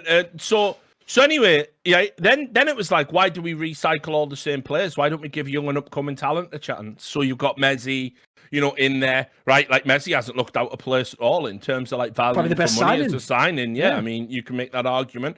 And Floppy, don't tell me Floppy's not legit. I know he's been inconsistent, but when he's on, he's fucking on. He's had some unbelievable standout moments and clutches in big situations. So now you're not even allowed to develop talent, even though everyone says we should be developing talent. Where are all the star players? Why didn't you just sign Nico? Why didn't you just sign Simple? Why didn't you just sign Zero? Also did try to sign a lot of these people, if you don't know. He went out there, might very well might have, I don't know. And then now, the other one is Alex was never a good IGL.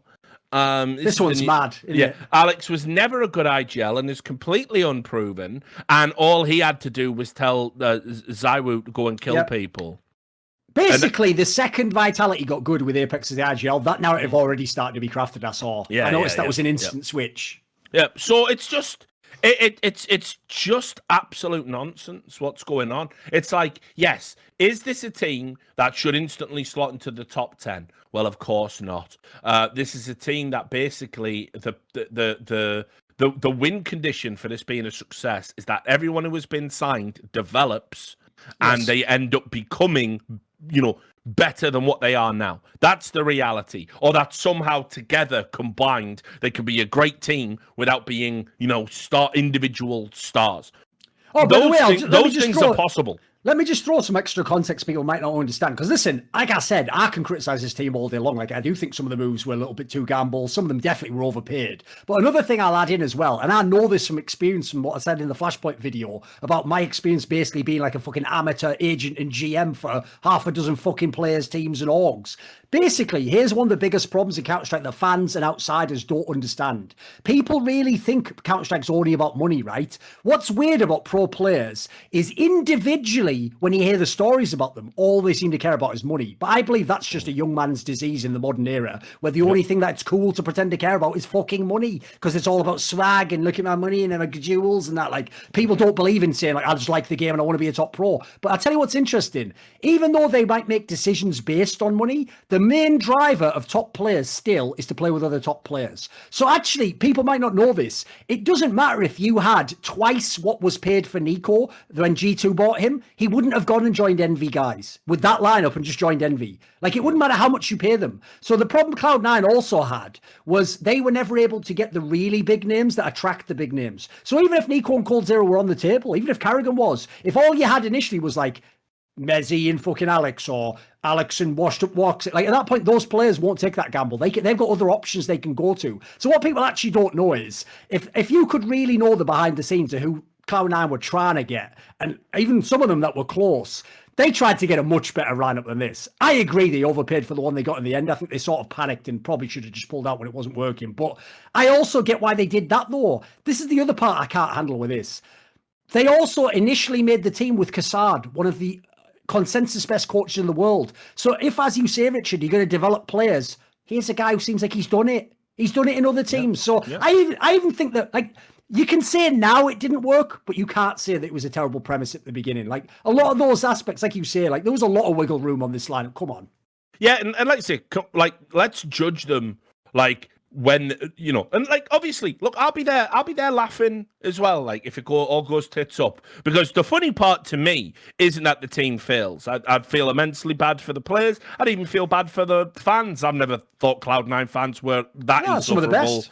Yeah, so, generally, you know, I get that, right? But what is funny is just the idea of, like, Henry being caster of the year, beloved by an entire community, considered one of the truly great color commentators in all of esports, and him, you know, with his crypto Rolodex, like, just minted out of his mind, and he's just sat there going, this just isn't enough. I need more bloody validation. Exactly. And he's took one of the most relentless, unforgiving jobs in esports, staked his entire reputation on it, and knowing how stupid the average person is. All of the good things he does, if Cloud9 flops, they're all forgotten and gone forever. It's called pulling a Yanko. Yeah, and I think that's fucking hilarious, and that will always be hilarious to me, friend or no friend. It's the insanity of the human condition, and I fucking, you know, I'm always intrigued. Let's be real. That. Obviously, it's not going as bad, but it's the same shit with Moses. That's what makes it funny. Yeah. It's like, mate, you were like,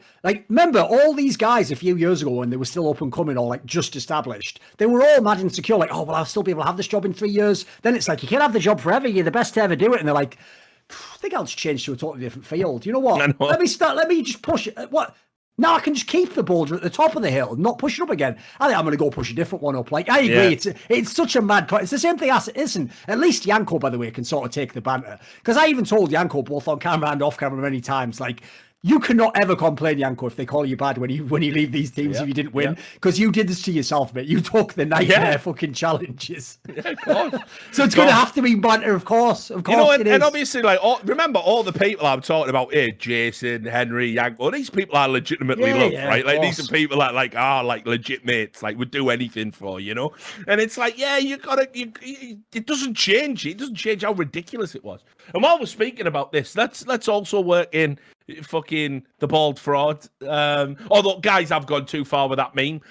Jason recently got a dog. He got a puppy, Moses, that is. And he did a tweet saying, you know, God, can someone help me come up with a name for the puppy? And the first answer is bald fraud. Please, come on, bald fraud, immediate bald fraud. Like, so we have gone, we've probably took that a bit. Oh, no, don't get me wrong. If Moses now posts a picture like, just had my new child, they're going to go, wow, he's bald like you, bald fraud. Guys, listen, there's lines to this shit, you know, there's lines. Yeah, exactly, it's too far. But anyway, he did have a moment of bald fraudulence because the North American DreamHack Open qualifier was underway and Liquid lost to Pain, incredibly. Now, there is a caveat, I'll add, that apparently Fallen's been playing on 200 ping. Wait a minute, they lost to Pain. They should bloody sign extra salt instead of Team Liquid's. Yeah. I know, right? Which was also hilarious because somebody on Reddit posted an advert where it was like Fallen advertising one of those things that supposedly give you better ping because it changes the routing. One of those, like, I mean, in theory they can be real, but most of the ones that get advertised are semi-scams. Yeah, the ones where it's just like lower your ping, which sounds, by the way, even though like I say there is actually technology that can do that, but it does sound like one of those old school fucking click ads, like download RAM here, download extra RAM. By the way, I won't say who, but I actually one time did walk in someone's room. This is in the 90s, obviously, and I saw them right on the computer. And I go, what are you downloading? They go, I'm not even joking. They're just like, I'm downloading some more RAM. I'm going to get the computer. And I was just going like, I'm just going to see you later. Like, I can't even get into this conversation. Like, fucking, I should have just told them download a couple of hard drives while you're at. Just get me one. Yeah. So anyway, so he was so there was that there. Apparently, like you say, he's had some ping problems because where he is geographically. But this was obviously disappointing for Liquid. I don't think the end of the world, and you'll notice no lunacy. 20 million fired, Jason Paul fraud. 20. How much money falling? There was none of that really. But yeah, disappointing and because of the ping, a poor performance from Fallen, who didn't get 30 kills across 3 maps. But I still thought they were going to sneak through and qualify. And it's got to be said, there were some positives there. I think everything I've said about Stewie 2K and his performances being held back by him being an IGL has been vindicated. I think Stewie's actually been playing pretty well since Fallen came into the team and took over full-time calling duties, and I think he had a good series here. So it's not the end of the world. They got their Pro League group coming up. They're in a fucking nightmare group, by the way. They got Fnatic, Astralis, Evil Geniuses, Virtus Pro, and Endpoint. So they're probably not getting out of that group. Yeah, so we'll have to wait. By the way, I can actually segue from that because Fallen just decided to insert his fucking beak where it isn't belonging, which is on, Twitter as usual. So basically, this could have been at the beginning of the episode in Petty Grievances. Remember all that shit we said about how Nico probably shouldn't be the primary AWPer for G2? Mate, don't even. This is too good. If people don't know, he had his first game, right, where he was trying to use it. And as you'd imagine, he's not a super elite world-class AWPer, so he missed a bunch of shots, right? So as usual, the fucking Nico defense squad was assembled of Yanko and all the usual people coming out saying, no, he's going to try and simple improve it. The usual stuff where, even though it's mildly embarrassing because I like these people, it's like, would you stop degrading yourself for this motherfucker of all people? Listen, I'd get it if, like, you were mates with Simple and he was just a cool guy like this. But, like, mate, this is Nico. It's the bread pan head. So anyway, right? Simple, this is what's genius. So all the criticism, all this, you just hate Nico, that's why you're saying it. Next match, Nico himself isn't even open half the time. He's using a Queen. By the way, the best part of that is, one, that means G2 or Nico themselves agreed he shouldn't be the AWPer. Get it through your fucking heads, you morons. And two, this is my favourite one. The guy who refused to use the broken Krieg when it was the most broken gun in the history of Counterstrike, and therefore didn't win tournaments, is now using the nerfed Krieg because they need something that has a scope, and he's not a good enough AWPer. Have I done something incredible in the universe where I used to get every prediction wrong, but now every time I speculate and call someone out, the universe is like, fuck, now we have to just manifest that, even though it was never going to happen. This is mental, boys. Like, this is outrageous. Like, I can't, like, the jokes write themselves. No, unbelievable. And just to put it into context how bad it was, on that map, it was Mirage, I think. He got 6 kills and only 2, I think, were with an AWP. In regulation, I think it was. And then he they had overtime, a couple of overtimes, so he got to stats pad. This guy was missing more than the other 4 snipers in fucking Dealey Plaza. Walk. I like it. Yeah, do your triangle to the camera. So yeah, absolutely crazy, mate. And like, look, listen, loads of people. Like, I know he's been pugging in FPL and using the AWP exclusively in those games on his stream, And it's like people are going, "Wow, look how sick he is." It's a different he's in FPL, of course, yeah. Yeah, it's a different fucking world, though, isn't it? Because like teams aren't setting up with like unbelievably sweaty flashes and smokes and pre-fire angles. Just it's FPL, people are relaxed and are playing and everyone's loose and you can run around and do things. Like when you get to an actual competitive match, if you get found out if you're not an AWPer. And I think it's quite interesting that Amanek did much better and the team looked much better when he picked up the AWP. And yeah, you're right, Nico running around with the Krieg, that's a nightmare. Shame you weren't doing that when the gun was absolutely broken. Think of all the money you've left on the fucking table. Mad, isn't it? If you don't even think about it from a pride perspective, think about your paper. So, by the way, here's the segue though, because after Yanko did his tweet where he listed all the reasons why, Nico open isn't a bad idea, blah, blah, blah, whatever. Fallen comes in. Now, listen, obviously, Fallen and Yanko used to be teammates, so I get that they have a banter forth. Fallen, think of the context that Fallen would have the gall to say this in 2021. He comes in and goes, let the man up in peace, for God's sake. Now, Fallen, you're definitely not sort of vicariously living through Nico for your criticism. By the way, of all the people, here's the thing. Nico's at least only just started primary open. Fallen, you might, for the last year, have been the most overpaid 18-kill-a-game AWPer in the history of Counterstrike, mate. You love to get the most expensive gun functionally bought in the game, and then consistently get 17 kills on a map, and obviously maybe 8 of them are going to be with AWP. So you aren't even getting good value out of your AWP. So the idea you're going to be can you just let the man bloody AWP in peace? Why is everyone such an outrageous bastard in Counterstrike? Why are they like this? Yeah, just how it is. So anyway. By the way, the Red Eye voice makes those tweets way better than they are. The read is great fire, yeah. So let's get into the patron questions, because there's a lot of them this time around. So for those who don't know, actually, just before we do, just one thing I wanted to just put on the show, just for posterity's sake. I'm sure there's a guy called Swisher, a player. Is he an Australian guy? No, he's the one who plays on Bad News Bears now. I had the pleasure of commentating one of his matches. Me and NaVi did. There's Moses in the chat. Love you, brother. I had the pleasure of commentating his games. He's another one of these players. Looks good. Bad News Bears, fun to watch. I know NA is a bit of a nightmare right now in terms of the level that it's at. But he did a tweet and just said, if these match fixes aren't banned soon, I'm going in, boys, straight for the neck. We then had an exchange where I'm like, look, it's never going to be worth it, because I know what he's going to say, and I know what evidence he's got. And trust me, I know enough about the community to know that they're absolute fucking... they'll just say he made it up or whatever. Yeah, they'll say he made it up, or that doesn't prove anything, or that's the context, whatever.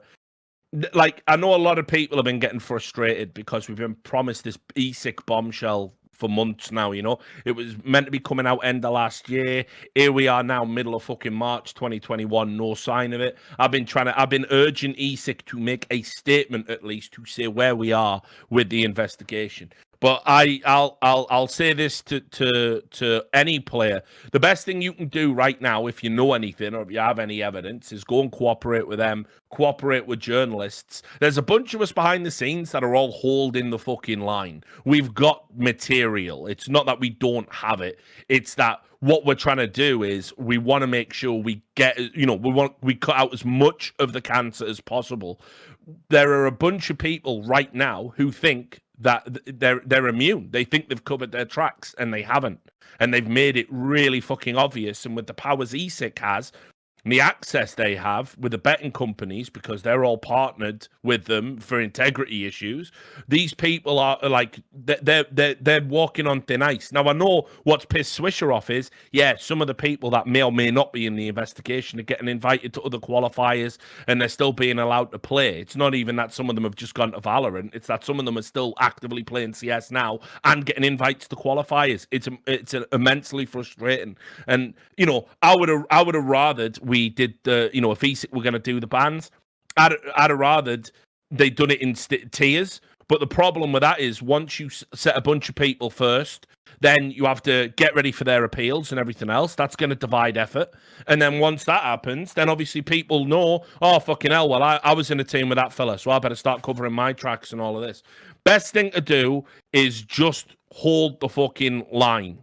I know ESIC are all over this. I know when the report comes, it's going to be a lot of players. It's not one or two people we're talking about. We've also got to work out the degrees of punishment, because some people are ringleaders, some people are morons. I've done my interviews and I've had people say to me, yeah, I did play on a team with them and I knew they were fixing matches, but I just think they're cool guys. It's like, brilliant. What a reason to tank your career. Come on, Skadoodle. Why are you piping up? So anyway, the bottom line is, there is a huge, I can't explain it to people how big it all is. It's fucking massive. There are so many people who've been at it in MDL. There are so many unanswered questions that we're going to have to really look into. And it goes across international lines. You know, all of a sudden you got a Russian match fixer wants to like trade info about their games and everything else. And I'm writing it all up and sending it to ESIC. So I'm contributing to their workload. Patience is the way forward here, unfortunately. I know everyone's immensely frustrated, but we are going to see the light of day here, and we are going to get these people. Might not get them all, but we're going to get as many as we can. So I understand the players' frustration. I obviously don't represent ESIC. I don't work for ESIC. We have to preserve the integrity of the investigation they're doing. It's one way. I send my stuff, and that's that. I want them to do their things. But yeah, we've all just got to hold the line a little bit longer, and I'm sure we're gonna fucking we're gonna get them all. And when people see the size of this and how many people are involved and how many games have been compromised, it's going to blow everyone's minds. And it's been in plain sight for the longest period of time. But yeah, don't do anything silly if you're a player. Don't start leaking stuff. All you're gonna do is give these people a chance to slip the news. So now we can do the viewer questions. Rez Chi asks, if an alien invasion was underway, a la Starship Troopers or Edge of Tomorrow, which CS team in history would you insert yourself into as a fifth player, assuming their skills and arsenal in the game transferred over to real-life defense? I mean, for that one, I feel like the way I'm going to go with it is the way, like, I wouldn't pick like just some amazing, like the best team. Like, I wouldn't pick Astralis, for example, because actually, like, that's going to be like tactical, and also they prepare. Like, you can't do any of these things in this scenario. If we're like an alien invasion, basically, I just want people to shoot them and kill them all or whatever. So I'd maybe pick like classic FaZe Clan or something, like the Karrigan, Nico, all of that. It's just a load of bangers. All the roles are mega. They could obviously, their ceiling's crazy if they hit it. Also, you know, fucking Nico's ego is already out of this world, so he probably has experience with these cunts, you know. For obviously me, not with the AWP, Nico. You'd be on the nerf. Never nerf with the AWP. Never with the AWP. No, for me, it would also have to be, because, you know, we're not just talking about shooty bang bang skills, are we? We're talking about all their mental skills and all of that stuff as well. So I think Virtus Pro that went back when they were the Plough, I think that would be a fucking real good strong argument. Yeah, unbelievable mental fortitude. You know, been through tough times. Big, strong guys as well. You got that physical aspect to it. You got Neo, you got Pasha, you got Taz. You know, all of them lads. Now the question comes, you know, do we want the Bialy and Snacks version, or do we want to go a little bit further back? You know, Snacks, I don't think he's got the right attitude to protect mankind from an alien invasion. I just don't think he's there. Bialy's an absolute nutcase. He's a tough kid. But, you know, but under pressure, I've seen him snap a table. Plus, to be fair, if they see someone walk up to them all weird, speaking in really weird, bald head, gangly arms, they're just going to go, all right, Cuban, what have you had a few too many beers for? I knew where you were going. Shape, you're right. I knew where you were going. Congrats on, obviously, you got unveiled as the Mad Lions coach. I was leaving that for next week, but there you go. We get a reference in at the end. Sorry, bastard. Yeah. Alice... By the way, speaking of taking nightmare gigs, Virtus Pro, after they changed the classic lineup into Envy, who refused to sign good players, into Mad Lions after all the talent's gone. So, like, Cuban, mate, listen, I'm just glad you get gigs at this point in time. Like, we just got to look on the bright side, haven't we? Yeah. Alice asks, is there an underlying piece of wisdom you have gained during the time of growing up in the 90s that you would like to give for all the Zoomers growing up in this current internet-based millennia so as not to be so stupid? Now, I'm trying to think of something specific from the 90s that would be of sort of use and relevance now. I can only think of a stupid one. Should we just say, ease are good? Yeah. Which actually is terrible advice, believe it or not, because especially in the morning. Well, they're not now. Cut to shit, isn't it? So, yeah, they're not now. What would be some good advice? Has anyone got any salmon? For some reason. The 90s, I'm trying to think if there was anything 90s specific that would be of any use today. The problem you've got is a lot of conventional wisdom, like, really doesn't apply. And actually, idioms that made sense back then, if you say them now, you're almost locked into some sort of, like, dinosaur-esque hateful ethos. You know, for example, you know, you tell somebody it's only words, mate, you know. Words can't hurt you. Well, of course, now America is pushing the outrageous lie that words are actual violence and looking to curb all kinds of, freedoms. My favourite one, having a First Amendment. My favourite will always be the slogan "Silence is violence." So now, not saying something is an actual physical violent act that must be. By the way, if people don't know, when you say those words, those aren't just like weird phrasings. They're actually trying to imply the legal meaning of that, as in it's like violence, as Richard said, should be prosecuted like violence. Literally, not saying something. That's the world we now live in. So. Yeah, I mean, for me, I don't know. It's not even anything relevant to the 90s, but I'll just tell you something that I've looked at the numbers recently for preparing for one of my streams, and the mental health and suicide statistics now are absolutely insane. Bonkers. Mate, right? In Britain, for men under 49, suicide is the biggest killer.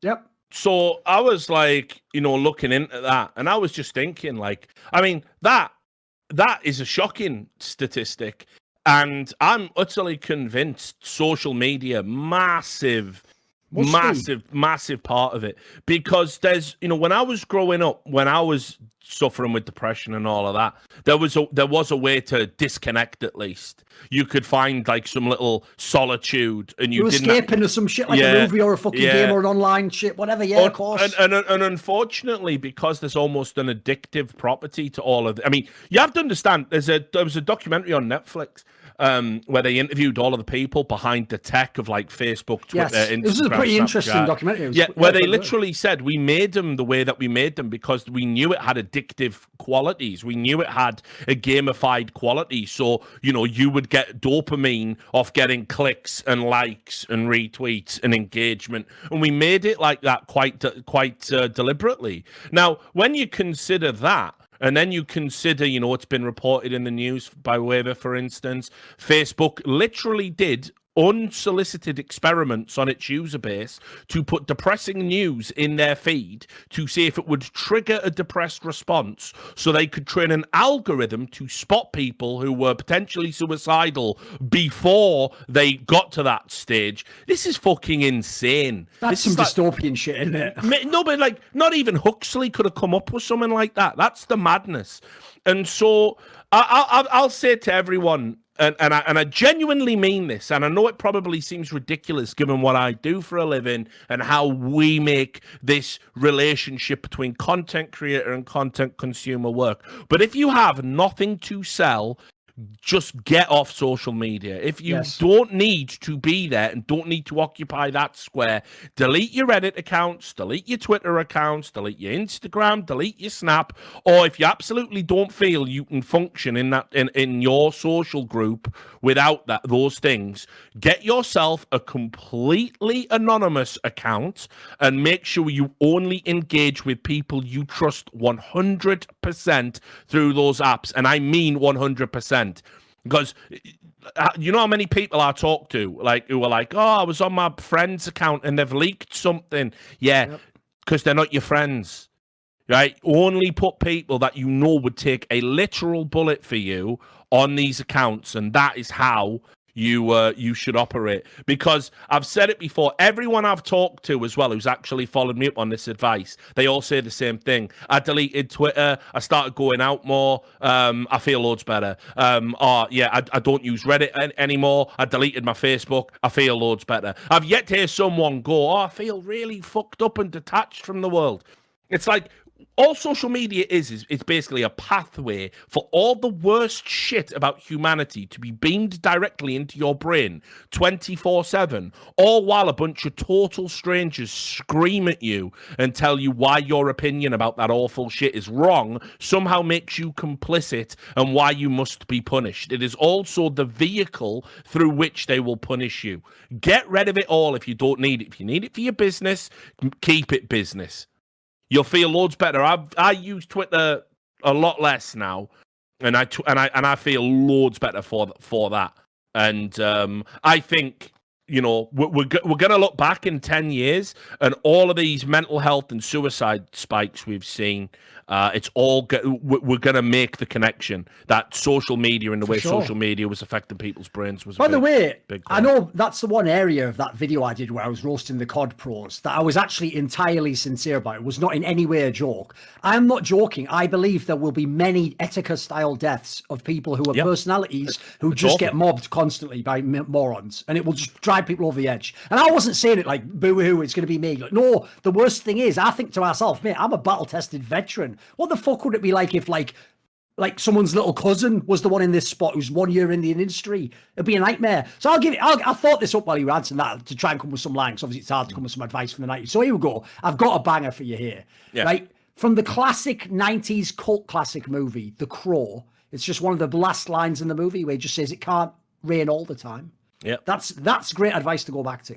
And never like, because basically it's actually the classic secret to life, isn't it? It's like that classic thing where famously there was like some fucking sultan or something who said, you know, make me a ring that has inscribed on it something that when I'm sad will make me happy, and when I'm happy will make me sad. And that's when the guy just inscribed on it, this too shall pass. Yeah. So the good news is, as fucked as it sounds, like it's sad because it means when you're having a great time, you got a bad time coming, mate. But the good thing is, no matter how bad it is, there actually is like a good time coming. It'll all turn around. So probably the most poignant fucking message this moment in it. This too shall pass is the mantra you want to hold in your brain when you're on that strong acid as well, and it's pulling you into the shadow realm.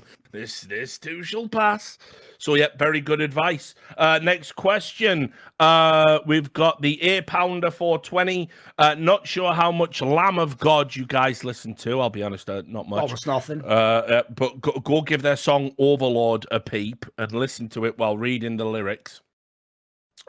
With such lines as endless complaining, no accountability, the reek of privilege and weightless tragedy, and a perfect child who never looks at the mirror, right in your face but not any clearer, as well as someone should stitch your mouth shut and solve your fucking problem. It truly is remarkable how they were able to flawlessly craft a song that perfectly describes how much of a cunt Nico is.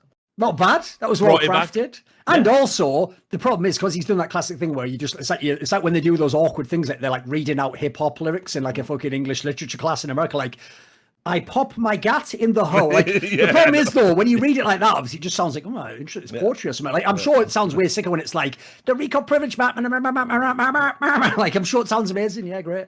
Chingu asks, which star player do you think has the most potential to become an exceptional IGL in the future, like Carrigan or Existence? A star player? Ooh, that's an interesting one. Because, yeah, that is such a rare swap that people can actually do it. Like, in my experience, the best IGLs typically were like a supportive element who then just took over because the idea is they're already sort of in that side of the game with, so if it's MSL, he was with Glaive, you know, like it's usually that sort of way. So, star player. Like, here's what's really weird. This might sound like the maddest one of all that I could pick, but I just thought, I'm thinking of people with superstar players. It's actually simple, believe it or not, because what people don't know is in the early days, I actually agreed with a lot of the very early criticisms of Simple. Like, look, his crosshair placement's really weird, and he's putting himself in bad situations, but he's fragging his way out of it.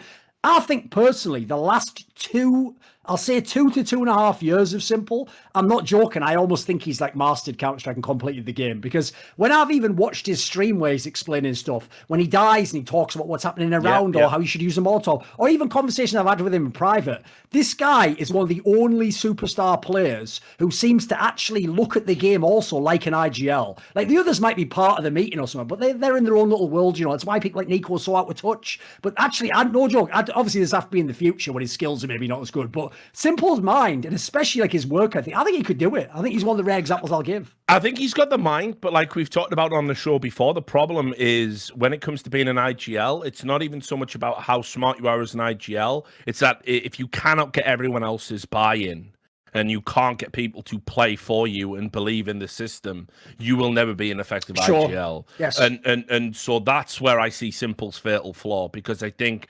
unfortunately, he's still a player whose temper gets the better of him. Yeah, I know in interviews he says, oh, I should have done more. It's all about, you know, I got to carry the team, etc. But like, I think the reality is when it comes to like, you know, just watching him play FPL, those same games, the idea if he communicated his ideas as an IGL the way he does as a player, I don't think people would take it particularly well, not in a world of fragile egos. So you're right, got the smarts, could put together a playbook, but could he be a leader of men? I don't know. I think he's still got some maturing to do in that sense. You For have a me, shout? Valde. Okay, not bad. Bit of a cheat because he's already done it. Yeah. But he's probably the guy for me that has such a complete game that I think, first of all, being an IGL, it won't hurt him too much. I know there was a little bit of statistical drop-off when he did do it, but where he excels isn't just in his smarts, obviously, because he's an unbelievably intelligent player, but it's in his communication skills, which I know you've heard directly and know are unbelievably high. And when you start talking to people behind the scenes, even in teams he's left, no one's got a bad word to say. There's no dirt on him at all. Yeah. Not a bad word said about this guy. Really affable in person. I've had the pleasure of having drinks with him on a few occasions. He's just a really mature, professional player with a great mind and a great all-round skill set. So I think maybe it's stretching it to call him a star. I don't think so, but some might. But for me, yeah, Valde could be a great IGL, I think, given time on the roll, for sure. Next question. What has been the best event over the whole of the online period of CS? Ooh.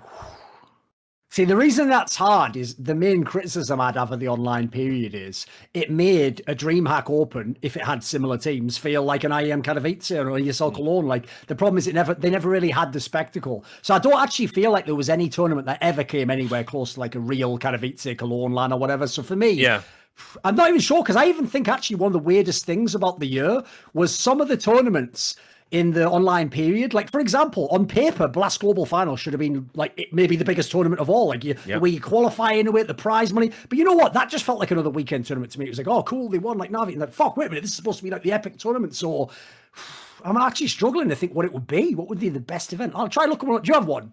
Does something spring in mind for you? I mean, listen, like I thought this Katowice was good, but it would be hard to argue the best. Recency bias, no doubt, playing a part in why I feel that way. I think in terms of the overall show, I would say like you've got to acknowledge like how good the Blasts has been during the online era. Really has been a standout jewel, in while everyone else is cutting corners and things seem to be sliding. But I'm trying to think which Blast had the best games. Right, if you remember, the spring finals was the one that Call won in that miracle run, and the that fall one was the one that Vitality won, beating Astralis like finally, where they often used to lose them. Like, those are pretty good shouts. That's why I also say it's weird, because mate, those ones feel better in my mind than the global finals. Like I say, it doesn't somehow that didn't really work for me.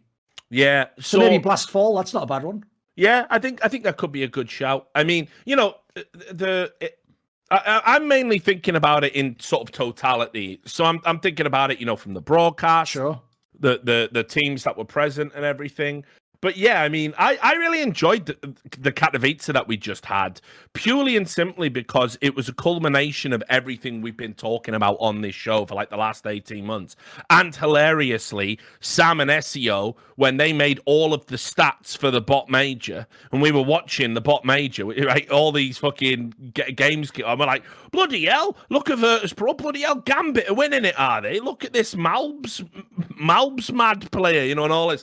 And it just turned out that because SEO and Sam did this insane research, we actually somehow algorithmically predicted the fucking future. So, which is mental, because if anyone's ever seen where they do those like computer game simulations of an NFL or a UFC fight, they are the stupidest concept. Like there's not even attached to reality. I'll give you a real life example. The baseball game, Out of the Park baseball. They ran like 100 simulations or whatever of a complete MLB season, and then whoever won the most, that was the winner they predicted, and they got it fucking right, and it was frightening, eerily accurate results and everything like this. So it can be done. I think if you get the right data points and your data is accurate, it makes sense to be baseball then with all the stats and how like exactly. I think less intangibles in a game like that. But yeah, look, I'm super happy for the CIS region and seeing all the talent finally get its shine. That Gambit team's amazing, and I love watching them play, and I love how much attention Shiro's going to get. And I think For me, that was just a great tournament because it fucked with so many narratives. And had it been at LAN, that would have been one of the best tournaments of all time. Like, yeah, for sure, with the teams that were there. So I don't think there's any shame in saying that one. But overall, from a broadcast perspective, the Blast is incredible. I definitely agree. I think the best broadcast was easily Blast over the whole year, just because like the mix of talent, how well it was produced, like things they tried to do experimentally. Even though I'm not a big fan of a lot of the broadcast decisions ESL made, I did think the IEM Beijing one was good, the European one where like NaVi and Vitality had the epic final where you had the real Ziwu versus Simple back and forth. You had a whole, but there was quite a few good games in that one. I remember. It's just unfortunately again these tournaments all blur into one, don't they? Yeah, that's been the problem with this era for sure. Right, Carve, with that brave Swede who banged out that despicable Welsh gremlin aboard the Obra Dinn and levelling the series at 1-1 after Richard chokeslammed that kid in 2015. Who can we get to fight Sam in a rubber match to settle the series at the Stockholm Major, allegedly in a video? First of all, I have to have a quick sidebar, because I actually also could not believe that of all the things in the world, right, when Villat made those mental tweets, I know that like Lauder pops his fucking head up and just puts the little eyes like, I know. It's like, mate, we have a saying in England, just wind your motherfucking neck in, my dude. Why are you even doing that all these years I don't even later? understand. I know. No, but I said this on stream. Like 6 years later. I've met the guy. Like, I met the guy since he brought his PUBG team to one of my events. We were like, all right, not going for a beer or nothing. Just had a little like, yep, all right, yep, good to see you. Hope you're doing all right, mate. Yeah, no bother. Like, why dredge it up? It's like, I know, it's so unnecessary. Isn't it? Aren't you like mortally embarrassed every time that's brought up that you went looking for a fight and got fucking sat down? I'd be ashamed. I'd never bring that up again. That's like that's like the peak of embarrassment in UK culture, pretty much, isn't it? Tried to start some shit and got fucking sat down. Like, come on, mate. They've got subreddits for that kind of thing. Like, just stop it. But anyway, so I don't know, Sam. And any ideas? Be a Swede, I guess. Is the mountains from Iceland, isn't he? Yeah, so just watch me get murdered on pay-per-view, mate. Fucking get my head squished in like Game of Thrones. Be hell of a show, like. Yeah, go down. Is there any Swedish player you hate? Like, who could it be? Like, I haven't got any beef. Drake or something? I don't know. Why would I hate Drake? What a weird first name. Everyone on Reddit hated him for some reason. And he was also another victim of the CIS morons, if you remember. Yeah, he also made the classic mistake I made, where you criticise like a shit CIS team, and then they all message you like, aha, NaVi just beat you though. It's like, so you literally, the only word you got was CIS out of that sentence. Then. Like, you didn't know any of the context. Like, give me a break. I guess a boxing match with PewDiePie, mate, because I would bring in the most money. We'd do one of those YouTube shitty celebrity boxing matches. Yeah, exactly. Mate. Oh, I forgot PewDiePie's Swedish. Yeah, true. Yeah. All right. Yeah. Good show. All right. Let's try and make it happen. Celebrity boxing match. Sam versus PewDiePie at the fucking Stockholm. We'll only have to lose 10 stone, mate. We'll be in the same weight class, I'm sure. Thing is, though, PewDiePie does look frail as fuck, like. So you're wrong. He's jacked now, mate. Really? Yeah, I haven't seen him in years. Like, just recently. Google a recent picture, mate. He's been on the gym. He's been on the test. Right, okay. Because he used to look like he'd fold up like a fucking, one of those plastic chairs at the meeting. Yeah, like give me a break. All right. That's also another one of those people, by the way, where I can't believe this is how you know people are just being programmed by the fucking television. Is when people were going like, and dangerous radicalized alt-right figure PewDiePie, and I would just like look at his videos and I'd be going like, mate, he's like the most harmless motherfucker of all He's time. laughing at memes and shit. I know, like that. It's like this is too far, guys. Like this you can't. Even the angle of like we were always at war with these states, like there has to be some angle that's believable about it, though. You can't just be like we were always at war with the moon. It doesn't even make any sense, does it? Echo asks, should Dust start a garbage collection company, considering he already owns that dump truck of an ass? Right, I see. Yeah. I like the jokes is what does that. I thought it was going to be because obviously he could just start with his own career. See, I knew. Fuck you now. I knew what he was going to say. Thing is, I somehow have fucked up way justified in my mind because I've always told Dusty should just be an analyst or a statsman. So it's like because I've given him a kindness, I can now just stab him in the back. Yeah, brilliant. Yeah. I've That's shown how it works, Sam. That's how it works. That's how it works. Rekovic says, was the secret runner of the Sweet Snow event Nicola Nyholm? By the way, I must have missed this because I wasn't there on what stream was. Why is the meme that Dust has a dump truck of an ass? We played it on that stream. Did you not watch it? I saw the stream. But why is that? Oh, I see what you mean, right? That was because you see him in shorts as well. No, his ass is unbelievably huge. Like, you got to him and Flom, right? Just have these huge, disproportionate asses. It's ridiculous. Like I could There's no joke now. I've said it to Eric before as well. Like when I met Eric, right? I was just looking at him, thinking, "Is he all right?" Because it looked like he had a fake ass like glued on the back of him, right? I could have sat on his ass like a chair, back to back, and just rode Eric around, mate. His ass it's like a chair. He's built like a fucking chair. It's absolutely ridiculous. Put it this way: if you put Dust and Flom back to back, asses touching, it looks like one of those classic pictures where it can either be two faces going together or a fucking vase or something like. Yeah. Absolutely mental.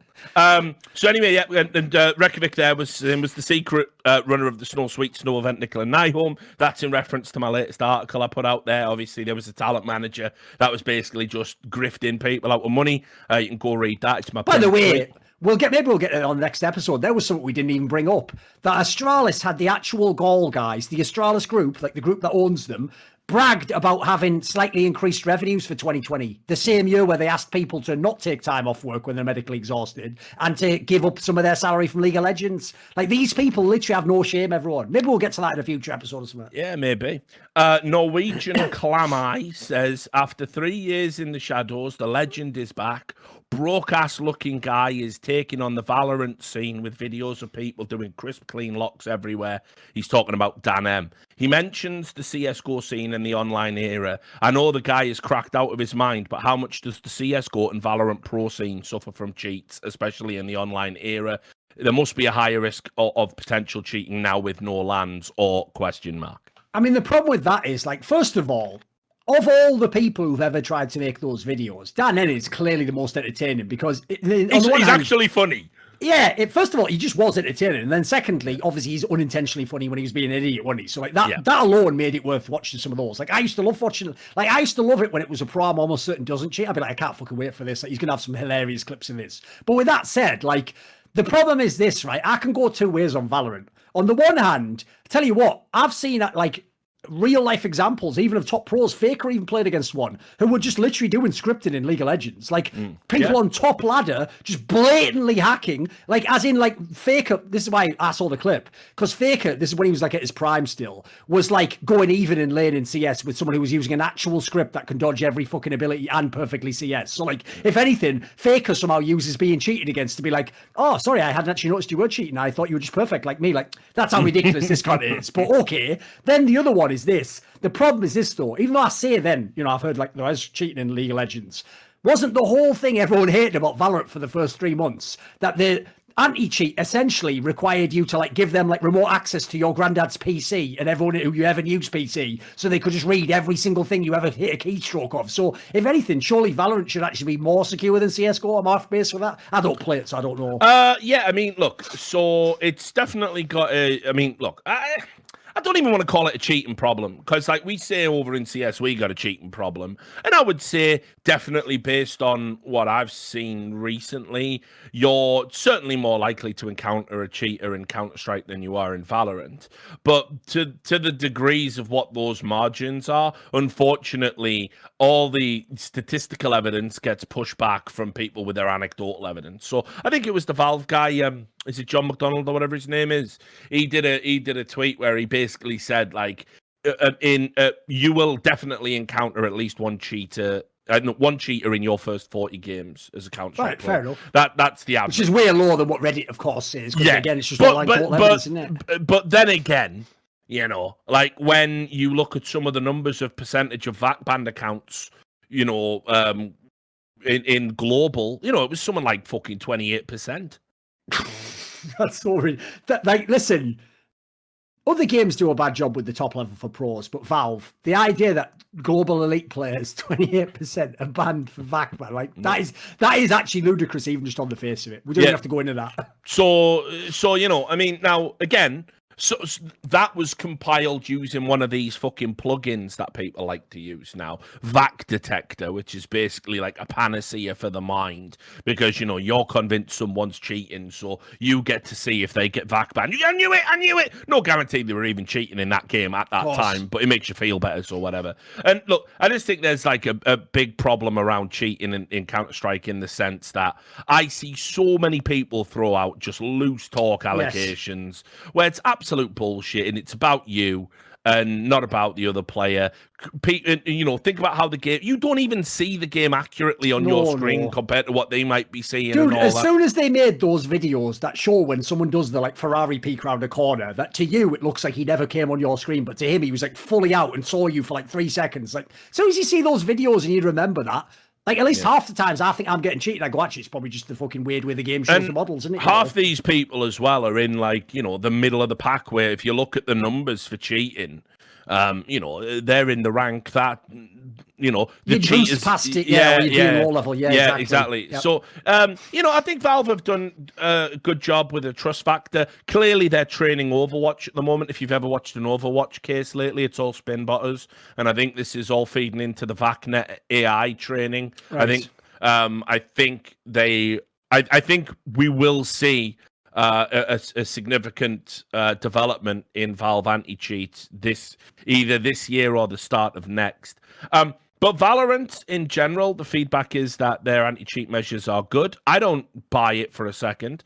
I saw through all of their bullshit about their anti-cheat being revolutionary when someone decompiled it and it literally didn't even do half the stuff they fucking said it did.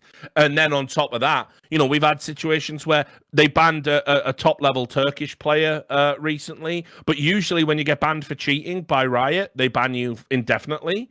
They banned this guy for a year and he maintains his innocence. And I've never liked the way the Valorant work. They work with some nutcase called It's Gamer Doc, who's just some fucking one of them like tragic incels. Cheaters everywhere. I hate cheaters. I get up and I hate them. He's one of them, right? Good old Riot with their hiring standards. He runs a fucking snitch Discord, and they're definitely doing like just manual bans on people based on like the eye test or whatever. Which, listen, if you've got revolutionary anti-cheat software, you have to stand behind it. You can't. That's like some old school shit from the 2000s, like Kevin Pro's telling you if he's cheating or not. Exactly. And so that's all he's contributed with a snitch Discord, and they're talking about being revolutionary because they catch up players. So I think Valorant, as it gets more and more popular, is going to have more and more problems. Counter-Strike's the most popular game on Steam. It's a game that is highly desirable at cheating because of its complexities and how difficult it is. So it's always going to be one of them where people are going to Google cheats for it. So I don't know, mate. I mean, either way, I think personally, right now, do we have a cheating problem? No. Not in terms of competition. I've never bought the myth that there's like pros out there cheating. Valorant in that sense seems to be worse than Counter-Strike because everyone's at the start of the career, so you don't really lose anything by giving it a chance. CS is an established scene with loads of money in it and loads of accolades to be won, so people don't cheat because of that. But like 1 or 2 pros will be cheating. We already, and we know if there's ever anything in the game, like an ability to turn a smoke off or an ability to sit in fucking God mode and see everything on, we know people will use it and abuse it. We know they will. They've done it historically. It shouldn't be like that, but it is like that. But in terms of going over the line and downloading cheats, I don't believe that pro players are doing that in CS en masse. I think Valorant has a much bigger problem than CS in that regard. So yeah, hope that answers the question. And then I've got 2 more. Benedict asks, Thorin has said that Existence tactical IGL style faced difficulties because it approached Counter-Strike too much like a chess match. In a fantasy world where you could pick any 4 players to play alongside him and they will all be in peak form, what would be the tactical super team? Ooh, because the thing is, I like on these ones, because obviously we have a million questions. It's like, it's the angle that's the best part. So I'll stick to the tactical part. I won't just pick players to just go with them. Like, I will say, the good thing about Existence's career was, I don't actually look at it and go like, oh, it's so unfair. Like, he had some moments that were unfair, but he also had some very good teams he just didn't win with. Like, I think that Very Games team that overtook NiP was a fucking insane team. So I'll keep the core of that team. Like, I'll keep Existence, obviously. I'll keep MBK, who at the time was actually, people know, sort of like a lurker. He was very good at it as well, very good fragger. I'll keep Shocks, of course, 'cause at the time he was like the best player in the world. And then if I'm going to add 2 players, because the 2 players I'm taking out were obviously Smiths and Scream, players I always thought were like, they were good at the time. Massively flawed, yeah. Yeah, but they just had clear flaws that I think actually probably made them not work as well in this team. So I'll just be cheap and put in Zipnix and Device. I think you've got a pretty banging team there. The other obvious angle you could go with, that's why I said I'll stick with the tactical one, is he never got to have, except for in the busted up G2, Shocks and Kenny S at the same time. The difference is, though, I wouldn't put Kenny S in like a super tactical team. He is literally, for me, the genius of Kenny S is he is what every noob thinks the AWP is. You just run to the corner, you shoot him first. The point is, at his prime, he was just that good that worked. Yeah, I did another one of them content things for Rivalry, and they said, "Who do you think is the best opera of all time?" And it's like it may be because he just retired. It was in my head, but I said, 2015 Kenny S. I don't think has been beaten in CSGO. There's maybe an argument about Guardian at his prime, although I'm biased there because I remember him from. You mean because he got cut from the team, by the way? Because you did say he just retired there, but I know. Oh yeah, sorry, step down. I'm not announcing his retirement. He is coming back, guys. He's not going to Valorant. You know what I mean? But yeah, so I was biased with Guardian because he was mega that year as well. Yeah, but I saw him playing Source, and he was never as good in Go. In Source, he was the best player in the world. Pretty nuts, yeah. No, mate, it was fucking insane. There was a 2-year witch hunt against Guardian. From I heard even players. Pro players thought Online cheated. Yeah. Pro players were convinced because it also overlapped with me exposing a private cheat that was out at the time called vent.exe. And they were convinced he was using it the whole time. But the point was, if you knew how the cheat worked, he was getting all these insane timings and wall bangs and and the cheat didn't work like that. It wouldn't lock on if you were behind a wall or a door. So, so all the supposedly incriminating clips were just him being absolutely sick. And for 2 years, I was trying to explain to people, no, Guardian is just legit. He's just legit. Like he's just insane. So I never thought we got the same player in Go as good as he was. So I went with Kenny S for me. But yeah, but definitely not a tactical player. Right, and then here's the last question. And this is an interesting one because you might remember I had a mental breakdown on on the last show, which you narrowed that down. Yeah. And basically lashed out. Remember that episode where we all lashed out at everyone, Rich, and had mental breakdowns about stuff people say on the internet? Yeah. Was episodes 1 to what's this one? Yeah, episodes 1 to 149. No, the thing was, this was a guy who was a 17-month sub, and he. Just that was amazing. Yeah, you didn't give him a reprieve, did you? Oh, massive reprieve, yeah. Because I got talking to him, like, and he's a good guy. And it was amazing, of course, because we left it in the VOD originally, straight to live stream fail. Now, fortunately, really? Yeah, they were trying to get me done. Richard Lewis lose his mind with 17-month sub or something like that. It was, and because they just fucking hate me over on that sub. Of course. Ever since the few times I've ever repaid me, it's like CSGO times 10 on steroids. Like it's bad. It's bad. But anyway, because I basically said I'm going to pay you $100 to fuck off. That was the best part of it. Yeah, no, that was the funniest bit. But anyway, if anything, how can you complain? Not only does he not have to sub and give you money, you were going to give him $100. You'll never get a better deal than that. I always feel bad about stuff like that. You see, now hopefully from seeing all the CIS stuff and the death threats and all of that, people understand. All this guy had done was innocently mishear me. He'd had a few beers, been watching the show. He thought I'd got Lazio and Roma mixed up. I obviously hadn't. And, I just lashed out at him because that was like the 1,000th annoying thing that happened to me that day. And you can see from all the CIS stuff, that's why I'm always on tenterhooks, because you spend so much of your day being attacked. When people do something innocent that's a throwaway like that, obviously you end up lashing out. Now, I saw lots of people laughing about it and kind of mocking him and stuff. I'll just say this, that's completely not acceptable. That's not cool. I know it might have been funny moment or whatever, but that guy's part of my community. It's massively hypocritical of me to like sit around and talk about how much the community means to me and stuff if I'm then going to lash out at community members or the innocent misunderstandings. So I reached out to him privately and we squared it all away. I and Zach PT is. So I've made him an honorary patron of the show, so he gets to ask a question. I will say I'm kind of the same. If you pay me, I might also try and think you're reasonable. Depends how much, Yeah. Tell you what, I won't even lie. I'll tell everyone a very brief story. There was actually one time I actually blocked someone from even being my patron. Only one time ever, because I've actually I've told people in the past, obviously Patreon actually really proves that the internet being free is the problem. Because the joke is, even if you put a $1 barrier, you just get almost every moron. Like, no retards get in. Like, just people who actually like you get in. But the one guy I had to ban, because people will like this story, because it just shows how mentally ill TSM fans are, is when all that Lena and Reggie shit came out, Doublelift rather, where like, it was before they'd actually been exposed, where they just literally did exactly what I said they could have been doing, but you'd never catch them doing. Before that, right, when I actually made the obviously reasonable speculation that you shouldn't allow obvious conflicts of interest like this between people in those positions, a guy just sent me some massive DM that was like, I've been a fan of yours for many years, but I'm a TSM fan, and this is an absolute disgrace what you've done. And then he put at the end, this is the trigger that he put, you should never have put this line. Because obviously I could have just said, well, fuck it, he's paying me, who gives a fuck? But he put this line at the end where he goes, if you keep this up, I'm considering unsubbing from Patreon. So I just blocked him for life from my Patreon, like, because that's the level I'm on, by the way. Like, and I don't care if this guy comes, I was having a bad day. It's like, you can have a bad life, mate, because you're never on my fucking Patreon, you little cunt. So, actually, to be fair, you can just make a new account and pay. So joke's on me, right? You know, but I know what you mean. It's like, I get that all the time. I mean, basically, that's what Villat did. He literally said, you know, like, I used to be a fan of you. And the mad thing was with Villat, I'd even met the cunt in person. Right. We'd done a celebrity poker tournament together, and I'd just forgotten him because he made no impression because, as I said, he just is a smear of excrement on the side of esports. But, you know, and looks like he belongs in the fucking sequel to the movie Hobgoblins.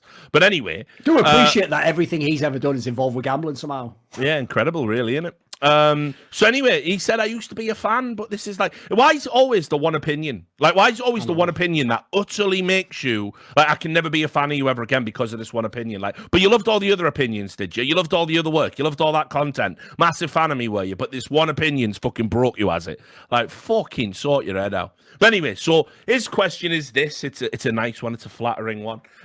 He says, where do you get the strength and will to never bend the knee to the esports industry powerful people that regularly come at you? So, I can just say it, like, it's never even really an option, because, like, I don't know what that would entail. Like, what you'll find very quickly is people that try and hold authority over you, and I know this from real life experiences at all levels of age, employment, you know, university, whatever. Once you basically acquiesce and give someone authority over you, they'll go back to that well over and over and over and over again. And they, you know, they almost will have less respect for you when you give them their way than they have for you already, to think they can manipulate you or bully you in the first place. You can never give people like that an inch. If it's all about control for them, once they get their hooks in, they never unhook from you, and you're going to be living under that yoke, and it gets harder and harder and harder the more and more they have over you to ever break that cycle. So don't put yourself in that position. I've never shied away from conflict. I think that's pretty obvious. I don't think conflict is a bad thing. As a rule, some types of conflict are. Some types of conflict are necessary for the progression of society, ideas, and personalities. And so as a result, like, it's just not even in my mind to think, like, I am going to yield here. It's like, if I believe in something passionately to the death, it must go, because it is part of my moral core, it is part of my being, it is part of my personality. And even if I then later revise that idea and feel differently, then to the death, that idea will go. And people go, but you held the opposite one 5 years ago. Yeah, personal growth, evolution, new information, different context historically. There's a million reasons why it's okay to change your mind. We, of course, don't allow people to do that. We beat you over the head with shit. Only a handful of people are allowed to grow and develop if you're in some sort of online clique. It's all bullshit.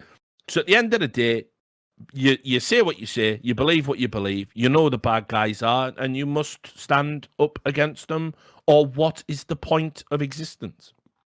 I'd actually echo a lot of what you said, especially at the beginning there. Like, first of all, the real thing people don't get, and this is so poignant for right now, is this is never about the first fight. Because as Richard says, as soon as it's like if someone blackmails you, right? The reason why you don't, like a movie, just play the blackmailer and then hope you get, because in that scenario he goes, well, I've got 10 grand out here, you didn't go to the police, so another 10 grand, please. Like, in that scenario, it'll never end, because what they're going to see is, where is this line? And by the way, if there is no line, God help help you, they'll just push you to the ends of the earth. They'll take every liberty. So first of all, it doesn't even work to give in to them. Like when Richard says he sold out because he got sponsors, he's joking when he says that. He doesn't really mean it. Like you'll notice the sponsors aren't some of the mad shady cunts that work with Villat, for example. Like they're actually legit companies. Yeah. So I'd also say this as well. The part people wouldn't get is this, is me and Richard are not attacked because we stand up to bullies, by the way. That's actually completely misunderstood. If we only stood up to bullies who were bullying us or attempting to exert influence,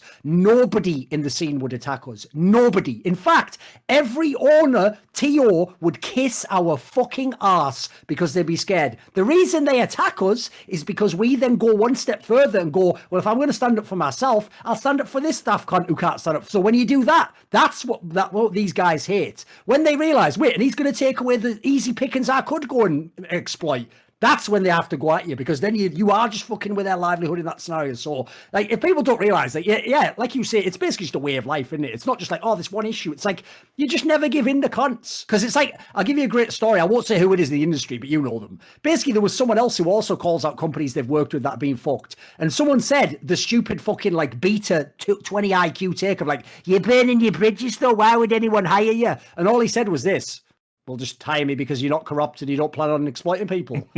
Isn't it obvious? Like, yeah, that actually should apply to a lot of people, surely. So similarly, if you gave it all up and you just let the scumbags run the world, why would you even want to live 8 years in that world? It's shit, isn't it? Yeah, exactly. I mean, that's just how I think about things. It's like, at the end of the day, there will be a generation of humanity that will beat death. It's not going to be ours. We're a long way off that. And so, you're staring into oblivion no matter what you're doing. When you're in those last few moments kind of thinking about your shit, how the fuck are you going to feel about the life lived? What are the regrets going to be? Well, one of them for me won't be, I compromised my integrity. I'll go to my grave knowing I never did that.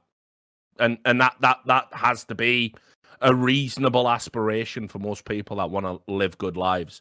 I also wonder as well, dude, like I know the problem is people who do it all the time, like I said earlier, but I also wonder how people can just actually stomach doing that. Like, as weird as it sounds, it isn't a big deal to me to just battle someone who's lying about me on the internet or fucking with people in the scene. Like, I know they're saying horrible things about me and lying about me, but that actually is not as bad as the feeling of if you do actually, like, not say something or not do the right thing, or even worse, on some minor level, you lied to someone privately or you didn't stand up for a friend. That feels way worse to me. Like, to me, It's easy just to be driven away from that and try and stand up for them. All they can do is say the things about you that they already say. And that's the other thing. Like, they've also said everything about us as well, haven't they? So it's like, what's left? Yeah. What ammo have you got left, boys? Like, yeah, exactly. Like, literally, I've been peppered with ammunition for almost 6 years. That I'm a violent thug, that I'm right wing, a Nazi, alt-right, Trump supporter, all forms of bigotry. Guys, it's boring now. There's never been a shred of evidence to substantiate any of the shit you say. It's never affected my standing in the industry because people behind the scene know who I am, know what I stand for, and even people that I have like brutally called out and had career impacting, done career impacting work about. When they get me at an event, they come up to me and they say, "Yeah, you were right to fucking pull my card." That's the value of integrity, when even the people you have like harmed because they did something wrong can understand that you were morally correct to do what you did. And they almost, not that they are in a position to issue forgiveness, but they do. They can still get along with you. It was an issue. So, by the way, that's got to be if people don't know, here's a mad red flag for someone who's in the industry. Maybe they're a journalist 2 or 3 years in, but they're not super experienced. An insane red flag is when their tweet about me or Richard goes, when are we going to finally kick these guys out of the seat? It's like, you just got here 5 minutes ago, mate. Like, literally nobody with money or power reading your tweet gives a flying fuck, A, who you are, and B, is going to act on it and remove me and Richard from the industry. Like, you have to understand, one of the things that people never brought up at any point in time, Richard, except the people just lying, saying I was obviously fired from Flashpoint, is how did I get away with not just saying anything I wanted while I worked for them? And by the way, I was never reprimanded one time ever by anyone in any context, because I told them going in, I say what the fuck I want, and that's who you're signing up with. But more importantly, this is the angle that they don't get. How did I diss the teams who were my bosses paying my salary? Because that's the level we're on in this industry. And then the reason why, by the way, it's going to sound like a brag, but it is a legit brag, is because me and Richard have made it this far off competence.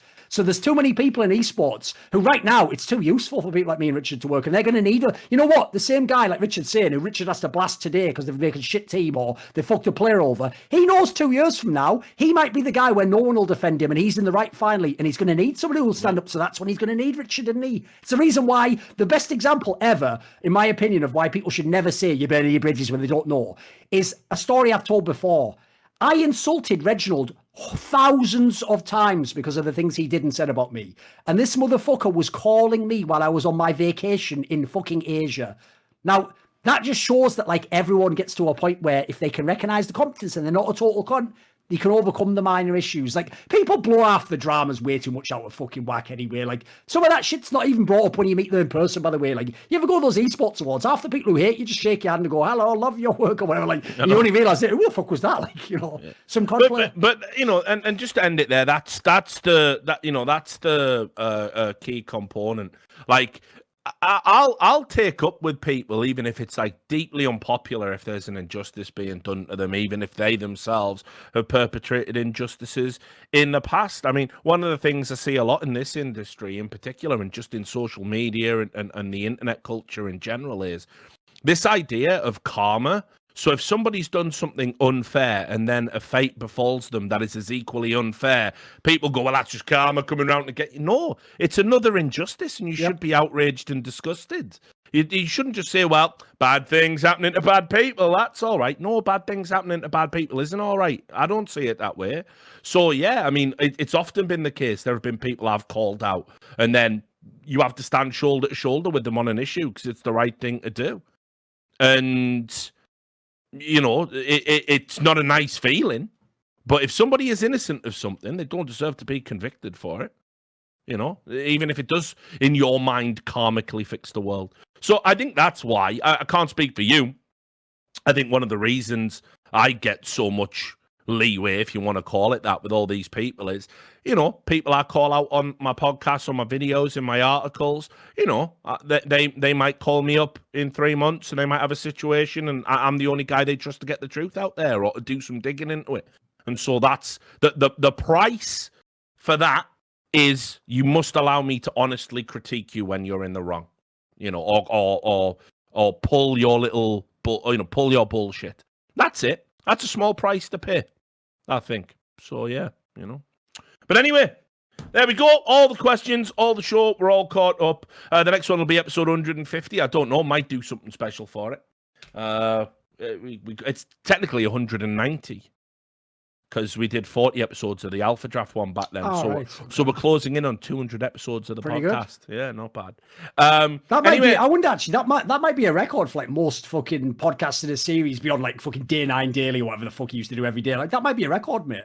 Yeah, maybe. There's not many podcasts last that long. Yeah, I mean, obviously, I'm never going to catch Joe Rogan. Oh no, I meant for esports, obviously. Yeah, but for esports, yeah. I mean, we started this in about 2014. I think we did the first episode. You know, I think 2015, but yeah, it's around. Might have been early I 2015. think it was 2015. Yeah. So you know, pretty mad. So yeah, we might do something special. I don't know if we'll do it for the fake 150th or for the real 200th.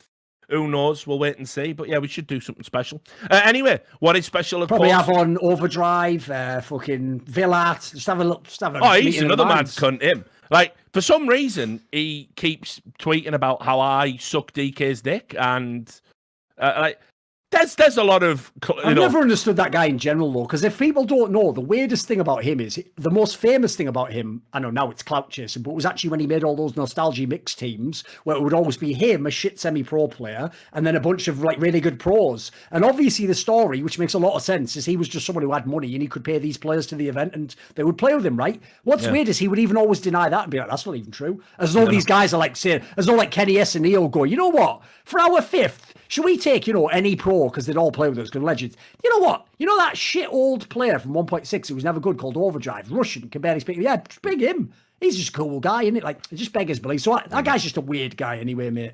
Yeah, totally. So anyway, shout out to the sponsors, .com/RLS. Go sign up if you haven't already. Show them some love. And as I said, get over to the YouTube channel, CSGO and go watch that scrawny interview, 90 minutes of insightful stuff from behind the scenes. There'll be an MBK interview over there coming very soon. Just wrap that today. Very honest appraisal of MBK leaving OG, talking about the future, what teams he might end up on, who he might want to play with in the future. So lots of little interesting tidbits there. Obviously, as well, NordVPN, get a VPN.